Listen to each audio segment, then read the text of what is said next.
السلام عليكم ورحمة الله. الحمد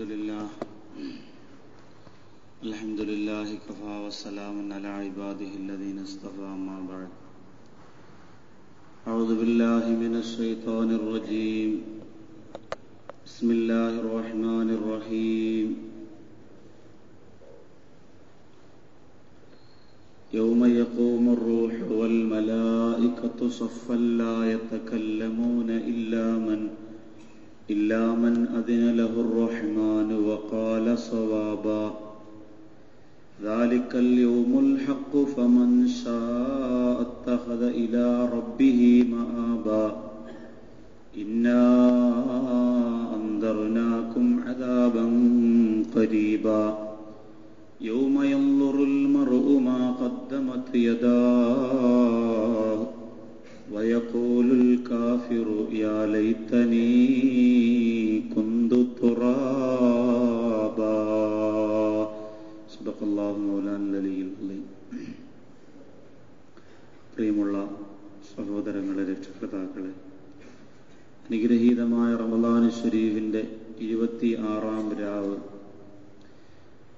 എന്ന വളരെ അനുഗ്രഹീതമായ ഒരു ദിവസത്തിന്റെ രാത്രിയാണ് ഈ പവിത്രമായ പള്ളിക്കകത്ത് നാം ഒരുമിച്ച് കൂടിയിട്ടുള്ളത്. അല്ലാഹു സുബ്ഹാനഹു വ തആല ഓരോ ദിവസവും ചർച്ച ചെയ്യുന്ന വിഷയങ്ങളെ യഥാവിധി പഠിക്കുവാൻ, മനസ്സിലാക്കുവാൻ, ജീവിതത്തിൽ പ്രാവർത്തികമാക്കുവാൻ, മനസ്സിന്റെ അകത്ത് ഖൗഫോടുകൂടി അള്ളാഹുവിനെ വണങ്ങുവാൻ, ഇബാദത്ത് ചെയ്യുവാൻ സർവേശ്വരനായ അള്ളാഹു നമുക്ക് തൗഫീഖ് നൽകി അനുഗ്രഹിക്കുമാറാകട്ടെ.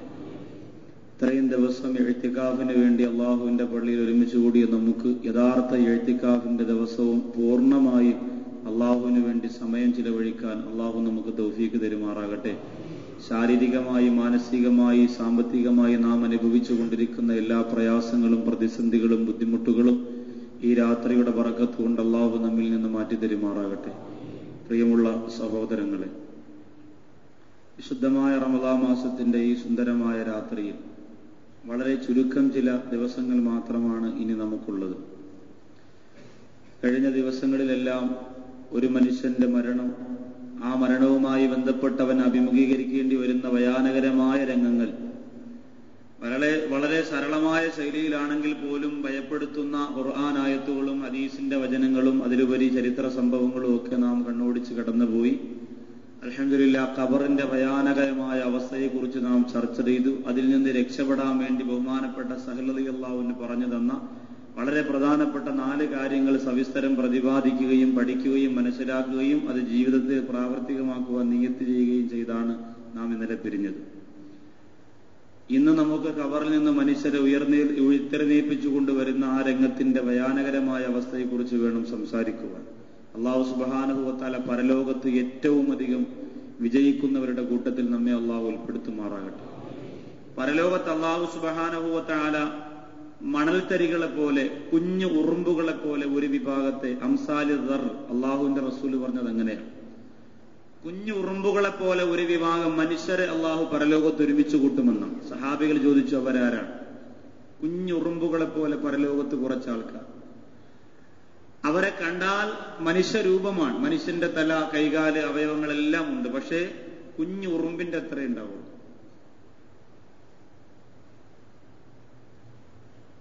കാര്യങ്ങളൊക്കെ അറിയാം, ഇപ്പൊ പഴയതുപോലെയല്ല, സെറ്റപ്പായി. ഇന്ന് വെള്ളം കുടിക്കുമെന്നറിയാം. അപ്പോ കുഞ്ഞു ഉറുമ്പിന്റെ അത്രയുള്ള ഒരവസ്ഥ നാളെ പരലോകത്തുള്ള ഒരു വിഭാഗം ജനങ്ങൾക്ക് കൊടുക്കും. ബിസ്മില്ലാഹിർ റഹ്മാനിർ റഹീം. അവരാരാണെന്ന് അല്ലാഹുവിന്റെ റസൂലിനോട് ചോദിച്ചപ്പോൾ ഹബീബായ റസൂലുള്ളാഹി സ്വല്ലല്ലാഹു അലൈഹി വസല്ലമ തങ്ങൾ പറയുകയാണ്, അവർ പരലോകത്തെ ഏറ്റവും നിസാരന്മാരാണ്. അവരെ പോലെ അല്ലാഹുവിന്റെ കോടതിയിൽ നിസാരന്മാര് വേറെയില്ല. അവർ നികൃഷ്ടരാണ്. നരകത്തിന്റെ ഭയാനകതയിലേക്ക് വലിച്ചെറിയപ്പെടുന്നവർ പോലും ഈ വിഭാഗത്തെ കണ്ടിട്ട് ഇവർ ഇത്രയ്ക്ക് നിസാരന്മാരായിപ്പോയല്ലോ എന്ന് ചിന്തിക്കും. അവരാരാണ് നബിയേ? അല്ലാഹുവിന്റെ റസൂല് പറയുന്നു, ഹുമുൽ മുതകബ്ബിറൂൻ, അവർ അഹങ്കാരികളാണ്. ലോകത്ത് എപ്പോഴും തലതൊട്ടപ്പന്മാരുടെ സ്ഥലത്ത് നിൽക്കണമെന്ന് ആഗ്രഹിക്കുന്നവരാണ് അഹങ്കാരികൾ.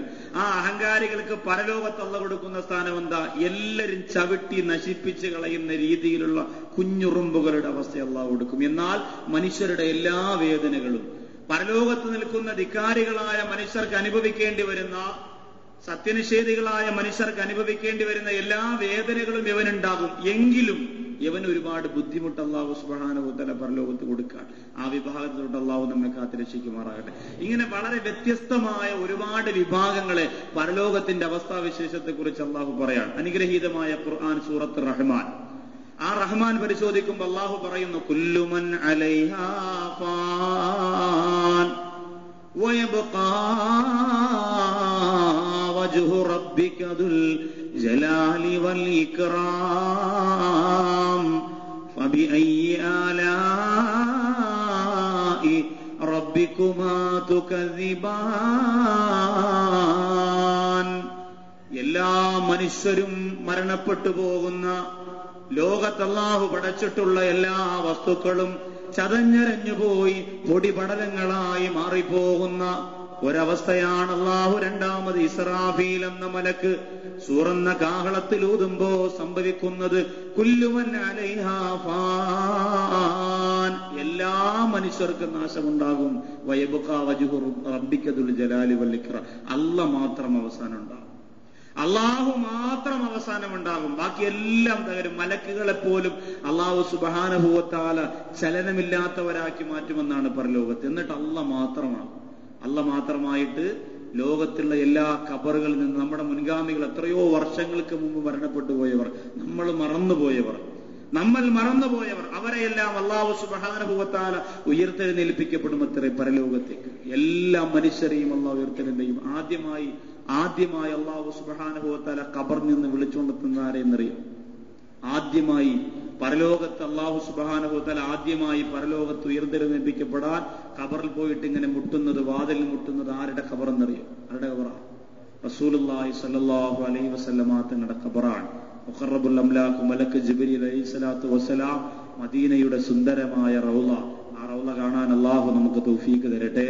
ഈ പള്ളിക്കകത്ത് 100 കണക്കിന് 200 കണക്കിന് സലാത്ത് ചെല്ലുന്ന നമുക്ക് അനുഗ്രഹീതമായ റൗളയുടെ മുന്നിൽ പോയി നിറഞ്ഞ മനസ്സോടെ സലാത്ത് ചെല്ലാൻ അല്ലാഹു നമുക്ക് തൗഫീഖ് തരുമാറാകട്ടെ. അതൊക്കെ വല്ലാത്തൊരു അനുഭൂതിയുള്ള സമയങ്ങളാണ്, വല്ലാത്തൊരു നിർവൃതിയുടെ രംഗങ്ങളാണ്. അതിനൊക്കെ പോകണം ഇൻഷാ അല്ലാഹ്. നമുക്ക് അല്ലാഹു നമ്മുടെ സാമ്പത്തികം അതിന് കഴിവുള്ളതാക്കി അല്ലാഹു തരുമാറാകട്ടെ. എല്ലാവരും ദുആ ചെയ്യും. ഏത് പാവപ്പെട്ടവനും മക്കേ പോവാം, അങ്ങനെ നമ്മൾ കരുതണ്ട. നമ്മളത് ചിന്തിക്കേണ്ട കാര്യമില്ല ഉസ്താദെ, പണക്കാർക്കല്ലേ അത് പറ്റുള്ളൂ, അങ്ങനെയൊന്നും നമ്മൾ ചിന്തിക്കേണ്ട. ഏത് പാവപ്പെട്ടവനും മക്കയിലെത്താം. പക്ഷെ അവന്റെ നീയത്ത് ക്ലിയർ ആയിരുന്നാൽ മാത്രം മതി. എങ്ങനെയെങ്കിലും അവിടെ എത്തിയിരിക്കും. ഒരു സംശയവും ആ കാര്യത്തിലില്ല. എനിക്ക് ഹജ്ജ് ചെയ്യാൻ പറ്റില്ല, പൈസ ഇല്ല എന്ന് പറഞ്ഞ ഒരാളും വിഷമിക്കേണ്ട കാര്യമില്ല. മനസ്സുണ്ടോ അവൻ ചെയ്തിരിക്കും. ഇഖ്ലാസോടുകൂടിയുള്ള മനസ്സുണ്ടോ അവൻ ഹജ്ജ് ചെയ്തിരിക്കും. അങ്ങനെ നമ്മളൊന്ന് പരിശ്രമിച്ചാൽ മാത്രം മതി. പൈസക്ക് ആ സമയത്ത് അല്ലാഹു തരും, ഉറപ്പാണ്, ഒരു സംശയവുമില്ല. അള്ളാഹു നമുക്കതിനുള്ള ഈമാനികമായ അനുഭൂതി നുകരാനുള്ള തൗഫീഖ് അള്ളാഹു തരുമാറാകട്ടെ. അപ്പൊ ജിബ്രീൽ അലൈഹിസ്സലാത്തു വസ്സലാം പുണ്യ റസൂലിന്റെ റൗദയുടെ ഭാഗത്ത് ചെന്നിട്ട് പറയും, അസ്സലാമു അലൈക യാ ഹബീബല്ലാഹ്, അസ്സലാമു അലൈക യാ റസൂലല്ലാഹ്. നബിയെ, പരലോക മഹ്ശറയുടെ സമ്മേളന നഗരിയിലേക്ക് സമയമായി, അവിടുന്ന് വന്നാലുമെന്ന് പറയുമ്പോ അല്ലാഹുവിന്റെ റസൂൽ സല്ലല്ലാഹു അലൈഹി വസല്ലമ തങ്ങൾ ആദ്യമായിട്ട് ജിബ്രീലിനോട് ചോദിക്കുന്നത് എന്തെന്നറിയോ?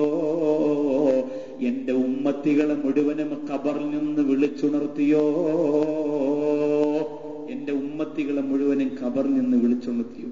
ഈ സമുദായത്തിനകത്ത് അല്ലാഹു സുബ്ഹാനഹു വ തആല എന്നെയും നിങ്ങളെയും ജനിപ്പിച്ചു എന്നുള്ളത് വലിയ ഒരു ഭാഗ്യമാണ്. പ്രവാചകന്റെ സമുദായമായി എന്നുള്ളത്. പരലോകത്ത് പരിഗണന, മഹ്ശറയിൽ പരിഗണന, ഖബറിൽ പരിഗണന, ദുനിയാവിൽ പരിഗണന, ഹൗദുൽ കൗസറിന്റെ ഭാഗത്ത് പരിഗണന, സിറാത്തിൽ പരിഗണന, എവിടെയും. എന്തിനേറെ, നരകത്തെ കാക്കുന്ന മാലിക് എന്ന മലക്ക് പോലും ഒരാളോടും കരുണ കാണിക്കാത്ത നരകത്തെ കാക്കുന്ന മാലിക് എന്ന മലക്ക് പോലും ഈ സമുദായത്തെ പരിഗണിക്കുമെന്നാണ്. അതൊരു വലിയ തൗഫീഖല്ലേ. അതുകൊണ്ടാണ് ആ പ്രവാചകന് വേണ്ടി എത്ര സ്വലാത്തിയല്ലേ മതിയാവും. അതിനുവേണ്ടി ഇന്ന് 100 സംഘടന, തമ്മിലടി, കസേര പറക്കിയറിയേക്കം, ചീത്തവിളി, സലാത്തിന് വേണ്ടി എത്ര സ്വലാത്തിയല്ലേ മതിയാവും. ഏറ്റവും അധികം നമ്മൾ ഇഅ്തികാഫിന് വേണ്ടി ഇരിക്കുമ്പോൾ ഇൻഷാ അല്ലാഹ് നിർവൃതിയോടുകൂടി ഒക്കുമെങ്കിൽ കണ്ണുനീരോടുകൂടി സലാത്ത് ചൊല്ലണം. അള്ളാഹു നമ്മുടെ സലാത്ത് കൊണ്ട് നമുക്ക് വിജയം തരുമാറാകട്ടെ. സ്വലാത്ത് മാത്രമായി പോലും അത് സൂക്ഷിച്ചു വേണം. സ്വലാത്ത് മാത്രമായി പോലും ദിക്റും ഖുർആനൊക്കെ വേണം. ചില ആൾക്കാർക്ക് അങ്ങനെ, ഞാൻ പറയുമ്പോൾ എല്ലാം പറയും. അഹ്ലുസുന്നത്തി വൽ ജമാഅത്തിന്റെ ആൾക്കാർക്ക് വെറുപ്പ് തോന്നരുത് എന്നോട്. പറയുമ്പോൾ ഞാൻ എല്ലാം പറയും. പറഞ്ഞേ പറ്റൂ. പറഞ്ഞില്ലെങ്കിൽ സംഘടന നോക്കി മുഖം നോക്കിയാണ് പറയുന്നതെങ്കിൽ എന്നെ പിടിക്കും. നിങ്ങൾ രക്ഷപ്പെടും. നിങ്ങൾ എങ്ങനെയെങ്കിലുമൊക്കെ രക്ഷപ്പെടും. നിങ്ങളതല്ല, നിങ്ങളൊക്കെ ഭാഗ്യമുള്ളവരാ. ഞാൻ ആലോചിക്കുകയാണ്, ഞാനിപ്പോ വാതിന് പോയ സ്ഥലത്ത് കുറെ സ്ത്രീകളെ സഹോദരങ്ങൾ ഒരുമിച്ച് കൂടിയിട്ട് ഒരു സഹോദരൻ ചോദിച്ചു, ഇത്രയും ജനങ്ങൾ കൂടിയിട്ട് നിങ്ങൾക്ക് എങ്ങനെ തോന്നി ഉസ്താദ് ഇത്ര പെട്ടെന്ന് നിർത്താൻ? ഞാൻ പറഞ്ഞു, നിങ്ങളെക്കാളും ആവേശത്തിൽ പള്ളിക്കകത്ത് ഒരുമിച്ച് കൂടിയ ഒരു വിഭാഗം ജനങ്ങളുണ്ട്, അവരുടെ അടുത്തേക്ക് ഞാൻ പോണേ. നിങ്ങളിപ്പോ പള്ളിക്കകത്ത് ഒരുമിച്ച് കൂടിയവരല്ല, നിങ്ങളെക്കാൾ ഇരട്ടി ആവേശത്തിൽ ഒരുമിച്ച് കൂടിയ ഒരു വിഭാഗം ജനങ്ങൾ അവിടെ ഇരിപ്പുണ്ട്. അവർക്ക് വേണ്ടി വരണമെന്ന് പറഞ്ഞ് 1.5 മണിക്കൂർ പ്രസംഗിച്ചിട്ട് നിർത്തിയിട്ടാണ് ഞാൻ വന്നത്. നമ്മൾ ആലോചിച്ച് നോക്കുക, നിങ്ങളൊക്കെ ഭാഗ്യവാന്മാരാണ്. ഏതെങ്കിലും മാർഗത്തിലൂടെ നിങ്ങൾ രക്ഷപ്പെടുമ്പോഴും ഒരുപക്ഷെ അവിടെയും പിടിക്കപ്പെടുന്നത് ബുഖാരിയുടെ 2 പേജോ തഫ്സീറിന്റെ 3 പേജോ ഓതി പഠിച്ചു പോയ നമ്മളെപ്പോലുള്ളവരെ പിടിക്കും, ഒരു സംശയവുമില്ല. അപ്പൊ അതുകൊണ്ട് മുഖം നോക്കിയിട്ട് പറയാൻ മനസ്സിന് കൊതിക്കാത്തത് കൊണ്ട് പറയാം, സ്വലാത്ത് മാത്രമായി പോകരുത്. അള്ളാഹുവിന്റെ റസൂലിന്റെ സലാത്ത് മാത്രമായി ഒരു വിഭാഗം അങ്ങനെ മാത്രമായി അതപ്പതിച്ചു പോയിട്ടുണ്ട്. നിസ്കാരത്തിന്റെ സമയത്ത് പോലും അള്ളാഹുവിന്റെ പവിത്രമായ പള്ളിക്കകത്ത് കയറി നിസ്കരിക്കാൻ മനസ്സ് വരാത്തവർ പോലും സ്വലാത്ത് കൊണ്ട് രക്ഷപ്പെട്ടാമെന്ന് കരുതിപ്പോയിട്ടുണ്ടെങ്കിൽ അവരെയാണ് ഹബീബായ പ്രവാചകർ ഏറ്റവും അധികം വെറുക്കുന്നത്. ഉണ്ടാവാൻ പാടില്ല. പക്ഷേ നിസ്കാരത്തിന് ശേഷം ളുഹറിന് ശേഷം ഇത്ര സലാത്ത്, അസറിന് ശേഷം ഇത്ര സലാത്ത്, അങ്ങനെ കണക്ക് വെച്ച് സലാത്ത് ഇല്ല. അതിനെന്തൊരു മഹബത്തായിരിക്കും പ്രവാചകനുണ്ടാവുക, എന്തൊരു ഇഷ്ടമായിരിക്കും അള്ളാഹുവിനുണ്ടാവുക. അങ്ങനെയുള്ള വിഭാഗത്തിൽ അള്ളാഹു നമ്മളെ പെടുത്തുമാറാകട്ടെ. ഒന്നിനും അഡിക്റ്റായി പോകുമ്പോൾ ശക്തമായ ഈമാനിന് വേണ്ടിയിട്ടായിരിക്കണം നമ്മൾ അഡിക്റ്റ് ആവേണ്ടത്. ഇല്ലാതെ ഏതെങ്കിലും അതിന്റെ ചില ശാഖകൾ മാത്രം ഒരു ദൗർബല്യമായി നമ്മൾ മാറരുത്. അപ്പോ ആദ്യമായി അള്ളാഹുവിന്റെ റസൂല് ചോദിക്കുമത്രേ, എന്റെ ഉമ്മത്തികൾ ഖബറിൽ നിന്ന് എഴുന്നേറ്റോ? ജിബ്രീൽ അലൈഹിസ്സലാത്തു വസ്സലാം പറയും, ഇല്ല നബിയേ, ഉമ്മത്തികളൊന്നും വന്നിട്ടില്ല. അവിടെയാണ് അള്ളാഹുവിന്റെ റസൂലിനെ അള്ളാഹു ആദ്യത്തെ കാണണം, ആദ്യത്തെ കാഴ്ച അവിടത്തേക്കാണെന്ന് പറഞ്ഞിട്ടുണ്ട്. അതുകൊണ്ട് എഴുന്നേൽക്കു നബിയേ എന്ന് പറഞ്ഞുകൊണ്ട് പരലോകത്ത് കൊണ്ടുവന്ന് മേളിപ്പിക്കപ്പെടുമ്പോൾ വല്ലാത്ത രംഗമാണ് പരലോകം. ഞാനും നിങ്ങളും കരുതിയതുപോലെയല്ല, ഞാനും നിങ്ങളും വായിച്ചതുപോലെയല്ല. മനസ്സ് വല്ലാതെ നൊന്തുപോകുന്ന രംഗമാണ് പരലോകം. അല്ലാത്ത അവസ്ഥയാണ്. ഒരിക്കൽ പ്രവാചകർ നബി മുഹമ്മദ് മുസ്തഫ സല്ലല്ലാഹു അലൈഹി വസല്ലമ തങ്ങൾ ആയിഷത്ത് സിദ്ദീഖ റളിയല്ലാഹു തആല അൻഹയുടെ മുമ്പിൽ പ്രവാചകർ സല്ലല്ലാഹു അലൈഹി വസല്ലമ തങ്ങൾ പൊട്ടിക്കരഞ്ഞപ്പോൾ ആയിഷാ ബീവി റളിയല്ലാഹു അൻഹ ചോദിച്ചു, എന്ത് ചിന്തിച്ചുകൊണ്ടാ കരയുന്നത്? ആ സമയത്ത് പ്രവാചകർ പറയുന്നു, ആയിഷാ, പരലോകത്ത് ഒരു വിഭാഗം ജനങ്ങളെ ഒരുമിച്ച് കൂട്ടി നിർത്തപ്പെടുന്ന രംഗമോർത്തുകൊണ്ടാണ് ഞാൻ പൊട്ടിക്കരയുന്നത് ആയിഷ. അള്ളാഹുവിന്റെ റസൂല് പറയാ, വസ്ത്രം പോലും ധരിക്കാതെ പരലോകത്ത് മനുഷ്യരെ ഒരുമിച്ച് കൂട്ടി നിർത്തപ്പെടും. നഗ്നപാതരാണ്, ചെരുപ്പ് ധരിച്ചിട്ടില്ല, വസ്ത്രം ധരിച്ചിട്ടില്ല. ആ അവസ്ഥയിലാണ് മനുഷ്യരെ ഒരുമിച്ച് കൂട്ടി നിർത്തപ്പെടുക. ആയിഷാ ബീവി റളിയല്ലാഹു അൻഹയ്ക്ക് ഒരു സംശയം, വസ്ത്രം ധരിക്കാതെ പുരുഷനെയും സ്ത്രീയെയും പരലോകത്ത് അള്ളാഹു ഒരുമിച്ച് കൂട്ടിയാൽ അള്ളാഹുവിന്റെ റസൂലേ, അത് എന്തൊരു വൃത്തികെട്ട രംഗമാണ്. പുരുഷന് സ്ത്രീയുടെ ഔറത്തിലേക്ക്, നഗ്നതയിലേക്ക് നോക്കൂലേ? സംശയമില്ലേ, ഇത് നമുക്കുണ്ടാവാലോ. സ്ത്രീ പുരുഷന്റെ നഗ്നതയിലേക്ക് നോക്കൂലേ? റസൂലുള്ളാഹി സ്വല്ലല്ലാഹു അലൈഹി വസല്ലം തങ്ങളോട് ചോദിച്ചു. റസൂലുള്ളാഹി പറഞ്ഞു, ആയിഷ, പരലോകത്തെ കുറിച്ച് നീ എന്താ മനസ്സിലാക്കിയത്? ഞാനൊരു ചെറിയൊരു ഉദാഹരണം പറയാം. നമുക്കിപ്പോ പെട്ടെന്ന് ഒരാൾക്കൊരു നെഞ്ചുവേദന വന്നു, അള്ളാഹു കാക്കട്ടെ, അല്ലെങ്കിൽ ഒരു വയറുവേദന, വേദന എന്ന് പറഞ്ഞാൽ സഹിക്കാൻ വയ്യ. മനുഷ്യന്റെ ഏറ്റവും വലിയ ദൗർബല്യം എന്ന് പറയും, തലവേദന വരുമ്പോ പറയും, ഓ ഇതാണ് ഏറ്റവും വലിയ വേദന. നിനക്ക് തലവേദന വന്നിട്ടുണ്ടായില്ല? ആ, തലവേദന വരണം, അതാണ് വേദന. അപ്പൊ മറ്റൊരു ചോദിക്കും, നിനക്ക് പല്ലുവേദന വന്നിട്ടുണ്ടോ? ഇല്ല. ആ, പല്ലുവേദന വരണം, അതൊരു വേദന തന്നെയാ, ഒരു വാ കഴിക്കാൻ പറ്റത്തില്ല. അപ്പൊ വേറൊരാൾ വന്ന് പറയും, നിനക്ക് നടുവേദന വന്നിട്ടുണ്ടോ? അത് വന്നാൽ അതാണ് വേദന, നിസ്കരിക്കാൻ പറ്റൂല, ഇരിക്കാൻ പറ്റൂല. ചില ആൾക്കാർ പറയും, മുട്ടുവേദന വന്നിട്ടുണ്ടോ? ഇല്ലേ, അതാണ് വേദന. മുസ്തഫ സാഹിബിനൊക്കെ മുട്ടുവേദന. അപ്പൊ അങ്ങനെ ഓരോരുത്തരും ഓരോ വേദന, അതാണ് ഏറ്റവും വലിയ വേദന. ഞാനും നിങ്ങളൊക്കെ പറയാം, നമ്മുടെ വേദനയാണ് നമുക്ക് ഏറ്റവും വലുത്. അപ്പൊ വേദന, ഏറ്റവും വലിയ വേദന വയറുവേദന വന്ന് സഹിക്കാൻ വയ്യ. അവിടെ ഉരുണ്ട് കയറ്റം, ഇവിടെ ഉരുണ്ട് കയറ്റം, കൈ ഇവിടെ വെക്കുന്നു, കാലിവിടെ വെക്കുന്നു, ആകെ ബഹളം. വണ്ടിക്കകത്ത് 4 പേരിങ്ങനെ പിടിച്ചിരിക്കുകയാണ്. ഇങ്ങനെ പിടിച്ച് നമ്മളെ 4 പേരിങ്ങനെ കൊണ്ടുപോയി ഹോസ്പിറ്റലിൽ കൊണ്ടുപോയിട്ട് നമ്മളെ ബെഡിൽ കിടത്തിയിരിക്കുമ്പോൾ ഇഞ്ചക്ഷൻ എടുക്കാൻ വേണ്ടി വരുന്നത് നല്ല കാണാൻ ഭംഗിയുള്ള സുന്ദരിക്കുട്ടിയായ ഒരു സിസ്റ്ററാണെങ്കിൽ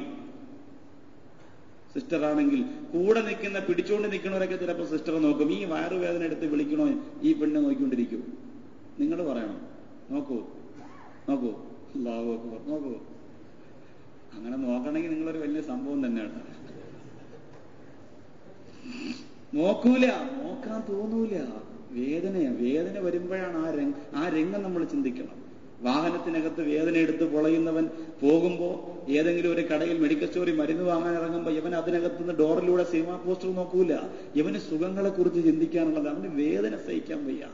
ആയിഷ ബീവി റളിയല്ലാഹു അൻഹയോട് അള്ളാന്റെ റസൂല് പറയാണ്, ആയിഷ, നീ പരലോകത്തെ കുറിച്ച് എന്ത് കരുതി? പരലോകത്തെക്കുറിച്ച് നീ എന്ത് കരുതി?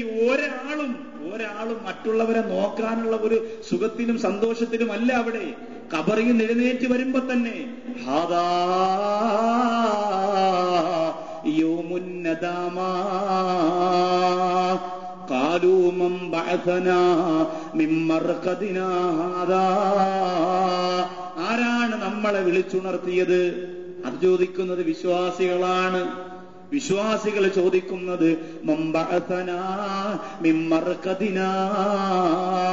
നമ്മൾ സുഖമായിട്ട് ഉറങ്ങുകയായിരുന്നല്ലോ ഖബറിൽ. അല്ലാഹു അങ്ങനെയുള്ള ഉറക്കം നമുക്ക് തരട്ടെ. ഖബറിൽ നിന്ന് എഴുന്നേൽക്കുമ്പോ ആരാ എന്നെ വിളിച്ചുണർത്തിയത് എന്ന് ചോദിക്കണം. വിവാഹം കഴിഞ്ഞാൽ പ്രഥമ രാത്രിയിൽ ആരെങ്കിലും മണവറയിൽ പോയി സുബഹി നിസ്കരിക്കാൻ പുതുമാപ്പിളെ വിളിക്കൂല. ഇന്നവൻ അള്ളാഹ് നിസ്കാരം ഇല്ലാതാക്കി കൊടുത്ത ദിവസം, ഉറങ്ങിക്കോട്ടെ എന്ന് പറയും. ഒരു ഈമാനുള്ള ഉമ്മായും വിളിക്കൂല. എത്ര വലിയ 400 മാസം ജമാഅത്തിന് പോയ വാപ്പാണെങ്കിലും മോനെ സുബഹിക്ക് വിളിക്കൂല. കാരണം എന്താണെന്നറിയോ? ഇന്ന് ഉറങ്ങട്ടെ, ഇന്നലെ ഓന്റെ നിക്കാഹ് കഴിഞ്ഞ ദിവസം. ഈ ഒരൊറ്റ നിസ്കാരം മതി അവന്റെ മൊത്തം പാത്തിലാണ്. നിസ്കരിക്കാതിരുന്നാൽ മതി, അള്ളാഹ് കാക്കട്ടെ. അപ്പൊ ആ ദിവസം വിളിക്കൂല. എന്തുകൊണ്ടാണ്? അത് പുതുമാപ്പിളയുടെ ഉറക്കമാണ്. ആ ഉറക്കത്തിനൊരു സുഖമാണ്. ഈ ഉറക്കം പോലെ ഉറങ്ങാൻ ആരോടല്ല പറയും?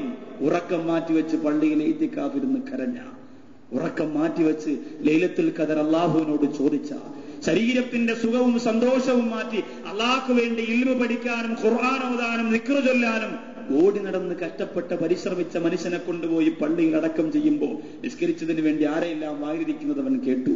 പലിശയിൽ നിന്നൊഴിവായതിനു വേണ്ടി ആരുടെയെല്ലാം വായിരിക്കുന്നത് അവൻ കേട്ടു.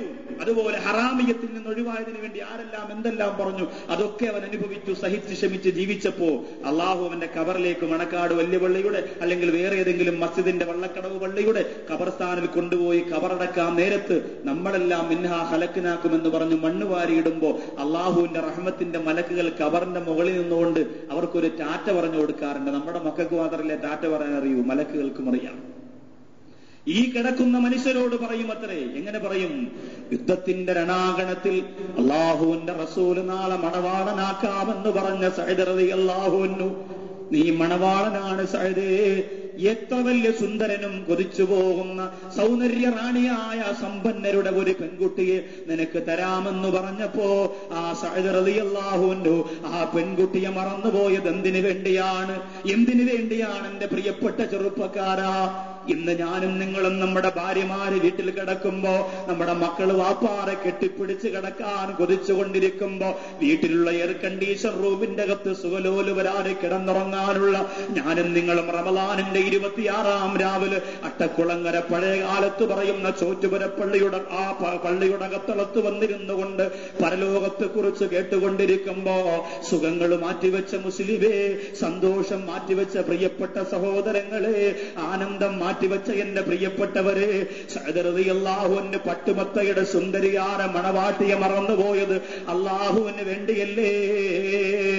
ഓരോ ചെറുപ്പക്കാരനും കൊതിച്ചു പോകുന്ന സൗന്ദര്യത്തിന്റെ നിറദീപമായിരുന്ന പെൺകുട്ടിയെ പടച്ചോന് വേണ്ടി മാറ്റിവെച്ചുകൊണ്ട് അള്ളാഹുവിന് വേണ്ടി പടപുരുതാൻ ഇറങ്ങി പുറപ്പെട്ട ബഹുമാനപ്പെട്ട സഅദ് റളിയല്ലാഹു തആല അൻഹുവിനെ ഖബറടക്കം ചെയ്തപ്പോ മലക്കുകളെ വിളിച്ചു പറഞ്ഞിരുന്നെന്നറിയോ?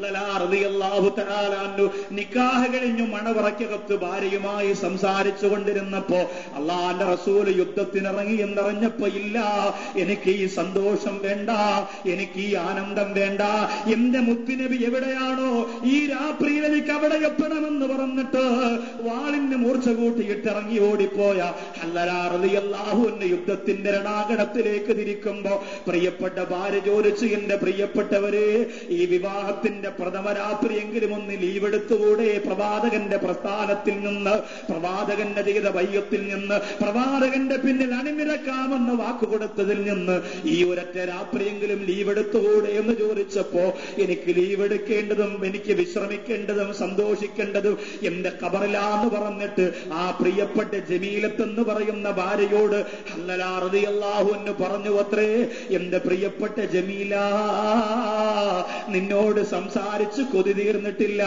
നിന്നോട് അടുത്തിരുന്ന് നിന്റെ മനോഹരമായ കണ്ണുകള്, നിന്റെ ചുവന്ന അതരങ്ങള് അത് കണ്ടനുഭവിച്ച് ആസ്വദിച്ച് കൊതി തീർന്നുകൊണ്ട് പോകുന്നതല്ല, മറിച്ച് അതിനേക്കാൾ സുഖം എനിക്ക് അല്ലാഹുവിന്റെ ദീനിന് വേണ്ടി പ്രവർത്തിക്കുമ്പോഴാ, അതിനേക്കാൾ സന്തോഷം എനിക്ക് അല്ലാഹുവിന്റെ റസൂലിന്റെ പിന്നിൽ അണിനിരക്കുമ്പോഴാ.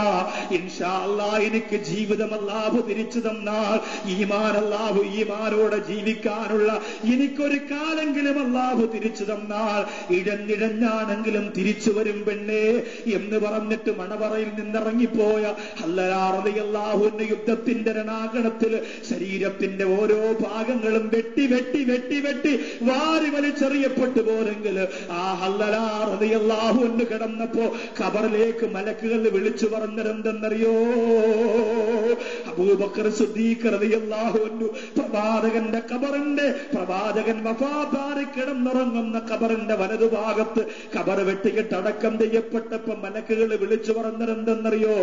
ഇസ്ലാമിന് വേണ്ടി പടപൊരുതിയ ഉമർ ഇബ്നുൽ ഖത്താബ് റളിയല്ലാഹു അൻഹു മരണപ്പെട്ടപ്പോ അല്ലാഹുവിന്റെ റസൂലിന്റെ പവിത്രമായ പള്ളിക്കകത്ത് നിസ്കരിക്കുമ്പോ ഇസ്ലാമിന്റെ ശത്രുക്കൾ വിശലിപ്തമായ കടാര കൊണ്ടുവന്ന് ഉദരത്തിനകത്തേക്ക് കൊത്തിക്കയറ്റിയിട്ട് പൊട്ടിക്കരഞ്ഞുകൊണ്ട് വിട പറഞ്ഞപ്പോ ആ ഉമർ റളിയല്ലാഹു അൻഹു ഇസ്ലാമിന് വേണ്ടി രാവും പകലും മാറ്റിവെച്ച അലിയാർ തങ്ങളെ പോലെയുള്ള, ഉസ്മാൻ ഇബ്നു അഫ്ഫാനെ പോലെയുള്ള, അബൂ ഹുറൈറയെ പോലെയുള്ള, ഖാലിദ് ഇബ്നു വലീദിനെ പോലെയുള്ള, സഅദ് ഇബ്നു അബീ വഖാസിനെ പോലെയുള്ള, ജാബിർ റളിയല്ലാഹു അൻഹുവിനെ പോലെയുള്ള, ഖുബൈബ് റളിയല്ലാഹു അൻഹുവിനെ പോലെയുള്ള, അബൂ ഉമർ റളിയല്ലാഹു അൻഹുവിനെ പോലെയുള്ള, അബൂ ഉബൈദത്ത് ഇബ്നുൽ ജറാഹ് റളിയല്ലാഹു അൻഹുവിനെ പോലെയുള്ള ധീരരായ രക്തസാക്ഷികളായ നൂറുകണക്കാര ആയിരക്കണക്കാര സഹാബി വര്യന്മാര് ഖബറിലേക്ക് മണ്ണ് വാരിയിട്ടുകൊണ്ട് പ്രിയപ്പെട്ട കൂട്ടുകാരെല്ലാം പിരിഞ്ഞു പോയപ്പോ മലക്കോള് വിളിച്ചു പറഞ്ഞതെന്തെന്നറിയോ?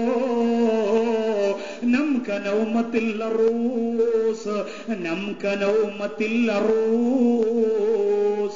ഉറങ്ങിക്കോ, ഇനി നിനക്ക് ഉറങ്ങാം. വിശ്രമമില്ലാതെ നീ പ്രവർത്തിച്ചവരല്ലേ അള്ളാന്റെ ദീനിന് വേണ്ടി. ഉറങ്ങാൻ സമയമില്ലാതെ ഭാര്യ ചോദിക്കും, നിങ്ങൾക്ക് ഉറങ്ങിക്കൂടെ മനുഷ്യായിരുന്നു? നിങ്ങളെ ആ മൊയിലാര്, പുതിയൊരു മൊയിലാർ അട്ടക്കുളങ്ങര വന്നെന്ന് പറഞ്ഞ് നിങ്ങൾ ഇവിടെ നിന്ന് വീട്ടിൽ വന്നാലും നിൽക്കറ്, പള്ളിയിൽ പോയാലും നിൽക്കറ്, നിങ്ങൾക്ക് ഒരു ജോലിയില്ലേ? മൊയിലാക്കന്മാര് പലതും പറയും എന്ന് ഭാര്യ പറയുമ്പോഴും ഉറക്കം മാറ്റിവെച്ച ഭർത്താവ്, മക്കൾ പുലമ്പുമ്പോഴും ഉറക്കം മാറ്റിവെച്ച, ദീനിന് വേണ്ടി പകൽ സമയത്ത് പലപ്പോഴും പലതും ചെയ്തിരുന്ന അവനൊരു മാറ്റം, എന്തൊക്കെയോ ഒരു മാറ്റം. ആ മാറ്റത്തിലൂടെ എല്ലാ മാറ്റങ്ങളും ഇസ്ലാമിന് വേണ്ടി മാറ്റിവെച്ചുകൊണ്ട് അൽഹംദുലില്ലാഹ് അവൻ വളർന്നു വന്നപ്പോൾ അവനെ കൊണ്ടുപോയി അടക്കം ചെയ്യുമ്പോ നമ്മളെല്ലാം നല്ലവനായിരുന്നു, അവൻ പോയല്ലോ എന്ന് പറഞ്ഞ് നമ്മൾ തിരിച്ചു വരുമ്പോ റഹ്മത്തിന്റെ മലക്കുകൾ അവനെ വിളിച്ചുണർത്തിയിട്ട് പറയും, അല്ലയോ അട്ടക്കുളങ്ങര സ്വദേശിയായ പടച്ചോന് വേണ്ടി 10 ദിവസം ഉറക്കമൊഴിഞ്ഞവൻ, ആ ഉറക്കമൊഴിച്ചിൽ പെരുന്നാളോടുകൂടി നശിപ്പിച്ചു കളയാത്തവൻ, അവനോട് വിളിച്ചു പറയാൻ ഒരു പുതുമാപ്പിള ഉറങ്ങണ പോലെ കിടന്നുറങ്ങിക്കോളാൻ. പുതുമാപ്പിള എന്ന് പറഞ്ഞാൽ ഉറങ്ങിയാലും ഉറങ്ങാത്ത പോലെയാണ്. അതാണ് അന്നത്തെ ദിവസം. അങ്ങനെ കിടന്നുറങ്ങിക്കോളാൻ ആ മനുഷ്യനോട്, ആ മയ്യത്തിനോട് വിളിച്ചു പറയപ്പെടുമെങ്കിൽ അവരെന്ത് ചെയ്യുന്നറിയോ?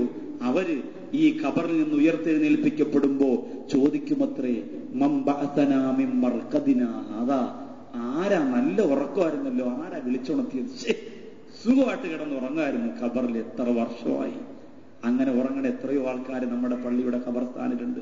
ഉറങ്ങണമെങ്കിൽ അങ്ങനെ ഉറങ്ങണം, അല്ലാതെ അങ്ങനെയല്ല. ഉറങ്ങണമെങ്കിൽ അങ്ങനെ ഉറങ്ങണം. എങ്ങനെ? മംബഅസനാ മിൻ മർക്കദിനാ, അതാരാ ഇവിടെ നിന്ന് വിളിച്ചുണർത്തിയത് എന്ന് ചോദിച്ചുകൊണ്ട് പരലോകത്തേക്ക് എഴുന്നേറ്റ് വരണം. മംബഅസനാ മിൻ മർക്കദിനാ, അങ്ങനെ ചോദിക്കാൻ അല്ലാഹു ഭാഗ്യം തരട്ടെ. വലിയ പാടാണ്, ആമീൻ പറയാം, അത്രയേ ഉള്ളൂ, ദുആ ചെയ്യാം. അങ്ങനെ ചോദിക്കുന്നവരൊക്കെ ആൺകുട്ടികളാണ്. അങ്ങനെ ചോദിക്കണം. അങ്ങനെ ചോദിക്കാൻ പറ്റിയ അതൊരു വലിയ നേട്ടമാണ്. പറ്റുമെന്നൊന്നും തോന്നണില്ല. നമ്മുടെയൊക്കെ ജീവിത രീതിയും പിന്നെ നമ്മുടെ ബന്ധങ്ങളും സാമ്പത്തിക ഇടപാടുകളും പിന്നെ സ്വഭാവ സംസ്കരണങ്ങളും സംസാരത്തിന്റെ നികൃഷ്ടതകളും എല്ലാം കൂടെ വെച്ച് നോക്കുമ്പോൾ പറ്റുമെന്ന് തോന്നുന്നില്ല. പിന്നെ ഈ റമളാനിന്റെ രാത്രിയുടെ ഒക്കെ ബറക്കത്തുകൊണ്ട് ദുആ ചെയ്ത് അല്ലാഹു നടത്തി തന്ന ഒരു ഭാഗ്യമാണ്. പിന്നെ ആരാണ് ഈ പരലോകത്തേക്ക് ഉയർന്നെഴുന്നേൽപ്പിക്കപ്പെടുമ്പോ ഹാദാ യൗമുൻ നദാമ, ആരാ ഇപ്പൊ പരലോകത്തേക്ക് കൊണ്ടുവന്ന് ഇതൊരു ഖേദത്തിന്റെ ദിവസമാണല്ലോ എന്ന് പറയുന്നത് ആരാന്നറിയോ? ആരാ? സത്യനിഷേധികളായി മരിച്ചുപോയവരാണ്, അള്ള വെറുത്തവരായി മരിച്ചുപോയവരാണ്, അള്ള ഇഷ്ടപ്പെടാത്തവരായി മരിച്ചുപോയവരാണ്. റഹ്മത്തിന്റെ മലക്കുകൾ അവന്റെ മയ്യത്ത് പരിപാലനത്തിന് അടുത്തു വരാതെ മരിച്ചുപോയവരാണ്. ഞാൻ പറയാൻ, നമ്മുടെയൊക്കെ വീടുകളിൽ വലിയ വലിയ ചിത്രങ്ങൾ ഉണ്ടാക്കി വെച്ചിട്ടുണ്ട്. പാപ്പാടെയും ഉമ്മാമാടെയും ഫോട്ടോ. പണ്ട് കാലത്ത് ഉപ്പാപ്പ മരിച്ച് 3 വർഷമായെങ്കിലും 30 വർഷമായെങ്കിലും ഉമ്മാമാക്ക് ഇപ്പോഴും പണ്ടത്തെ ഉപ്പാപ്പയുടെ ഫോട്ടോ കണ്ടോണ്ടിരുന്നെങ്കിലേ ചോറിറങ്ങുള്ളൂ. അങ്ങനെ ഫോട്ടോ എടുത്ത് വീടിന്റെ ഫ്രണ്ടിൽ ഒട്ടിച്ചുകൊണ്ട് വെച്ചിങ്ങനെ എത്രയോ ഉമ്മാമാരുണ്ട്. ഒഴിവാക്കണം, അതൊക്കെ ഒഴിവാക്കണം. ഒന്നുമല്ലെങ്കിലും അത് നിങ്ങളെല്ലാം പഴയ കാലത്ത് പണ്ടുള്ള ഒരു ജീവിതമൊക്കെ ഒഴിവാക്കണവരാ. വീട് വെക്കുമ്പോൾ അത് പഴയ മോഡലൊന്നും വെക്കൂല, എല്ലാം പുതിയതാ. അപ്പൊ അതുകൊണ്ട് പുതിയ മോഡലാണ് ഫോട്ടോ ഇല്ലാത്തത്. ഇന്ന് കരുതിയാൽ മതി, വേദനിക്കേണ്ട ആവശ്യം. റഹ്മത്തിന്റെ മലക്കുകൾ വരൂല എന്നാ. ജീവനുള്ള ഒരു വസ്തുവിന്റെ ചിത്രം നമ്മുടെ വീട്ടിൽ വെച്ചിരുന്ന റഹ്മത്തിന്റെ മലക്കുകൾ വരൂല എന്നാ. ഇതൊന്നും ചെറിയ കാര്യമില്ല. നമ്മൾ പറയും പിന്നെ പടച്ചോ, പിന്നെ അത് നോക്കിക്കൊണ്ടിരിക്കാൻ പോകും. എന്റെ മേശപ്പുറത്തിരിക്കണ ആനക്കുട്ടിയാണ് അള്ള നോക്കാൻ പോകണം, അതവിടെ ഇരുന്നോട്ടെ, കുഴപ്പമില്ല. റസൂലുള്ള ഒരു വാക്ക് പറഞ്ഞിട്ടുണ്ടെങ്കിൽ അത് സംഭവ്യമാണ്. അത് ഞാനും നിങ്ങൾ ചിന്തിക്കണ പോലെ നമ്മൾ യുക്തി കൊണ്ട് ചിന്തിച്ച് എന്തു വേണം. ഇപ്പൊ ലൈലത്തുൽ ഖദറില്ല, ഇപ്പൊ ഖുർആൻ ലോകത്ത് ഇറങ്ങിയതല്ല, എഴുതിയതാണ്. അങ്ങനെ ഒരുപാട് വരും. ചിന്ത ഇങ്ങനെ കൂടിയാൽ പലതും തോന്നും. അങ്ങനെ യുക്തി കൊണ്ട് ചിന്തിച്ച് അവസാനം ഇതൊക്കെ എല്ലാം ഹലാലാക്കി, ഹറാമായതെല്ലാം ഹലാലാക്കി നമ്മളിങ്ങനെ വളരെ സന്തോഷമായിട്ട് ജീവിക്കാം. പക്ഷേ സത്യനിഷേധികൾ മരണപ്പെട്ട് കഴിഞ്ഞാൽ റഹ്മത്തിന്റെ മലക്കുകൾ ആ മയ്യത്തിന്റെ പരിസരത്ത് വരില്ല. അവനെ കുളിപ്പിക്കാൻ, അവനെ കഫൻ പൊതിയാൻ, അവനെ കൊണ്ടുപോകാൻ ഒരൊറ്റ റഹ്മത്തിന്റെ മലക്ക് പോലും ഉണ്ടാവൂല. അള്ളാഹു കാത്തുരക്ഷിക്കുമാറാകട്ടെ. അങ്ങനെയുള്ള ആ മയ്യത്തുകൾ ഖബറിൽ നിന്ന് എഴുന്നേൽക്കുമ്പോൾ വിളിച്ചു പറയണത് എന്താണെന്നറിയോ? അതാ യൗമുൻ നദാമ, ഇതൊരു ഖേദത്തിന്റെ ദിവസം തന്നെയാണ്. ഇതൊരു ഖേദത്തിന്റെ ദിവസം. ഇത്രയും നാള് ഖബറിന്റെ അകത്ത് അള്ളാഹു കാണിച്ചു തന്ന നരകത്തിന്റെ ചിത്രം കണ്ടുകൊണ്ട്, ആ നരകത്തിന്റെ ഭയാനകരമായ ദൃശ്യം കണ്ടുകൊണ്ട്, പൊട്ടിക്കരഞ്ഞുകൊണ്ട്, ഖബറിന്റെ ശിക്ഷ അനുഭവിച്ചുകൊണ്ട്, നിലവിളിച്ചുകൊണ്ട് കഴിഞ്ഞവരാ നമ്മള്. ഇപ്പോഴിതാ പരലോകമായി ഹാദാ യൗമുൻ നദാമാ, ഇതൊരു ഖേദത്തിന്റെ ദിവസമാണ്. ഇവിടെയാണ് പടച്ചതമ്പുരാ പ്രതിഫലം തരുന്ന ദിവസം.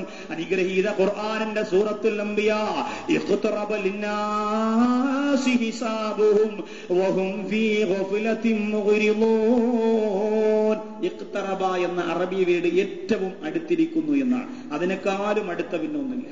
ഞാൻ ഈ കസേരയോട് ഏറ്റവും ഇഖ്തറബ, അടുത്തിരിക്കാൻ, ഇതിനേക്കാൾ അടുത്ത് പിന്നെ എന്റെ ശരീരത്തിൽ വേറൊന്നുമില്ല, അത്രയ്ക്ക് അടുത്തിരിക്കാൻ. ഇത് പറഞ്ഞതുപോലെ ഇഖ്തറബ ലിന്നാസി ഹിസാബുഹും അള്ളാഹുവിന്റെ ഖുർആനിന്റെ ഭാഷയാണ്. ഇഖ്തറബ ലിന്നാസി ഹിസാബുഹും, മനുഷ്യർക്ക് അവരുടെ വിചാരണ അടുത്തിരിക്കുകയാണ്. ഇഖ്തറബ ലിന്നാസി ഹിസാബുഹും, മനുഷ്യർക്ക് അവരുടെ വിചാരണ അടുത്തിരിക്കുകയാണ്. വഹും ഫീ ഗഫലത്തിൻ മുഗ്രിദൂൻ, പക്ഷേ അവൻ ഇപ്പോഴും വിചാരിക്കുന്നത് എന്താ? അശ്രദ്ധനായി. ഖിയാമത്ത് നാളല്ലേ, ഒരുപാട് കാലം കഴിഞ്ഞ്.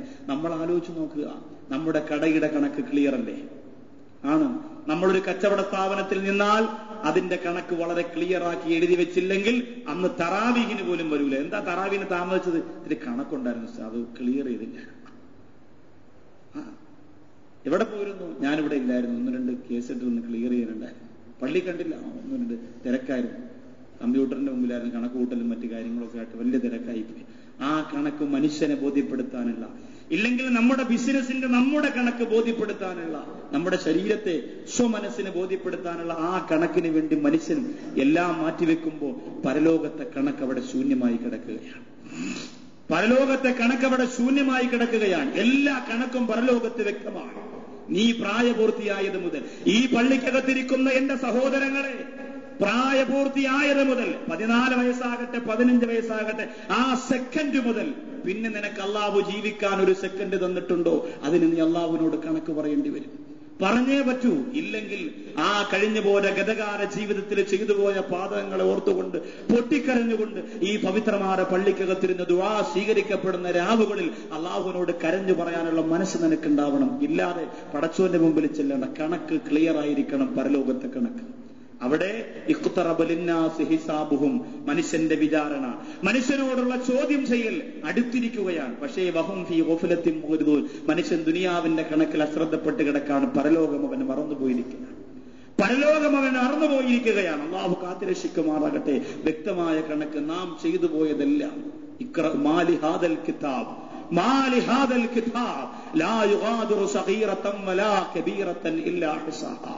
എല്ലാ മനുഷ്യരെയും ഒരുമിച്ച് കൂട്ടി നിർത്തി അല്ലാഹു സുബ്ഹാനഹു വ തആല സ്വർഗ്ഗ നരകങ്ങളെ ആദ്യം ഒന്ന് കാണിച്ചു കൊടുക്കുമെന്നാണ്. അവിടെ കൂടിയവർക്ക് സ്വർഗ്ഗ നരകങ്ങളെ ആദ്യം അല്ലാഹു ഒന്ന് കാണിച്ചു കൊടുക്കുമെന്നാണ്.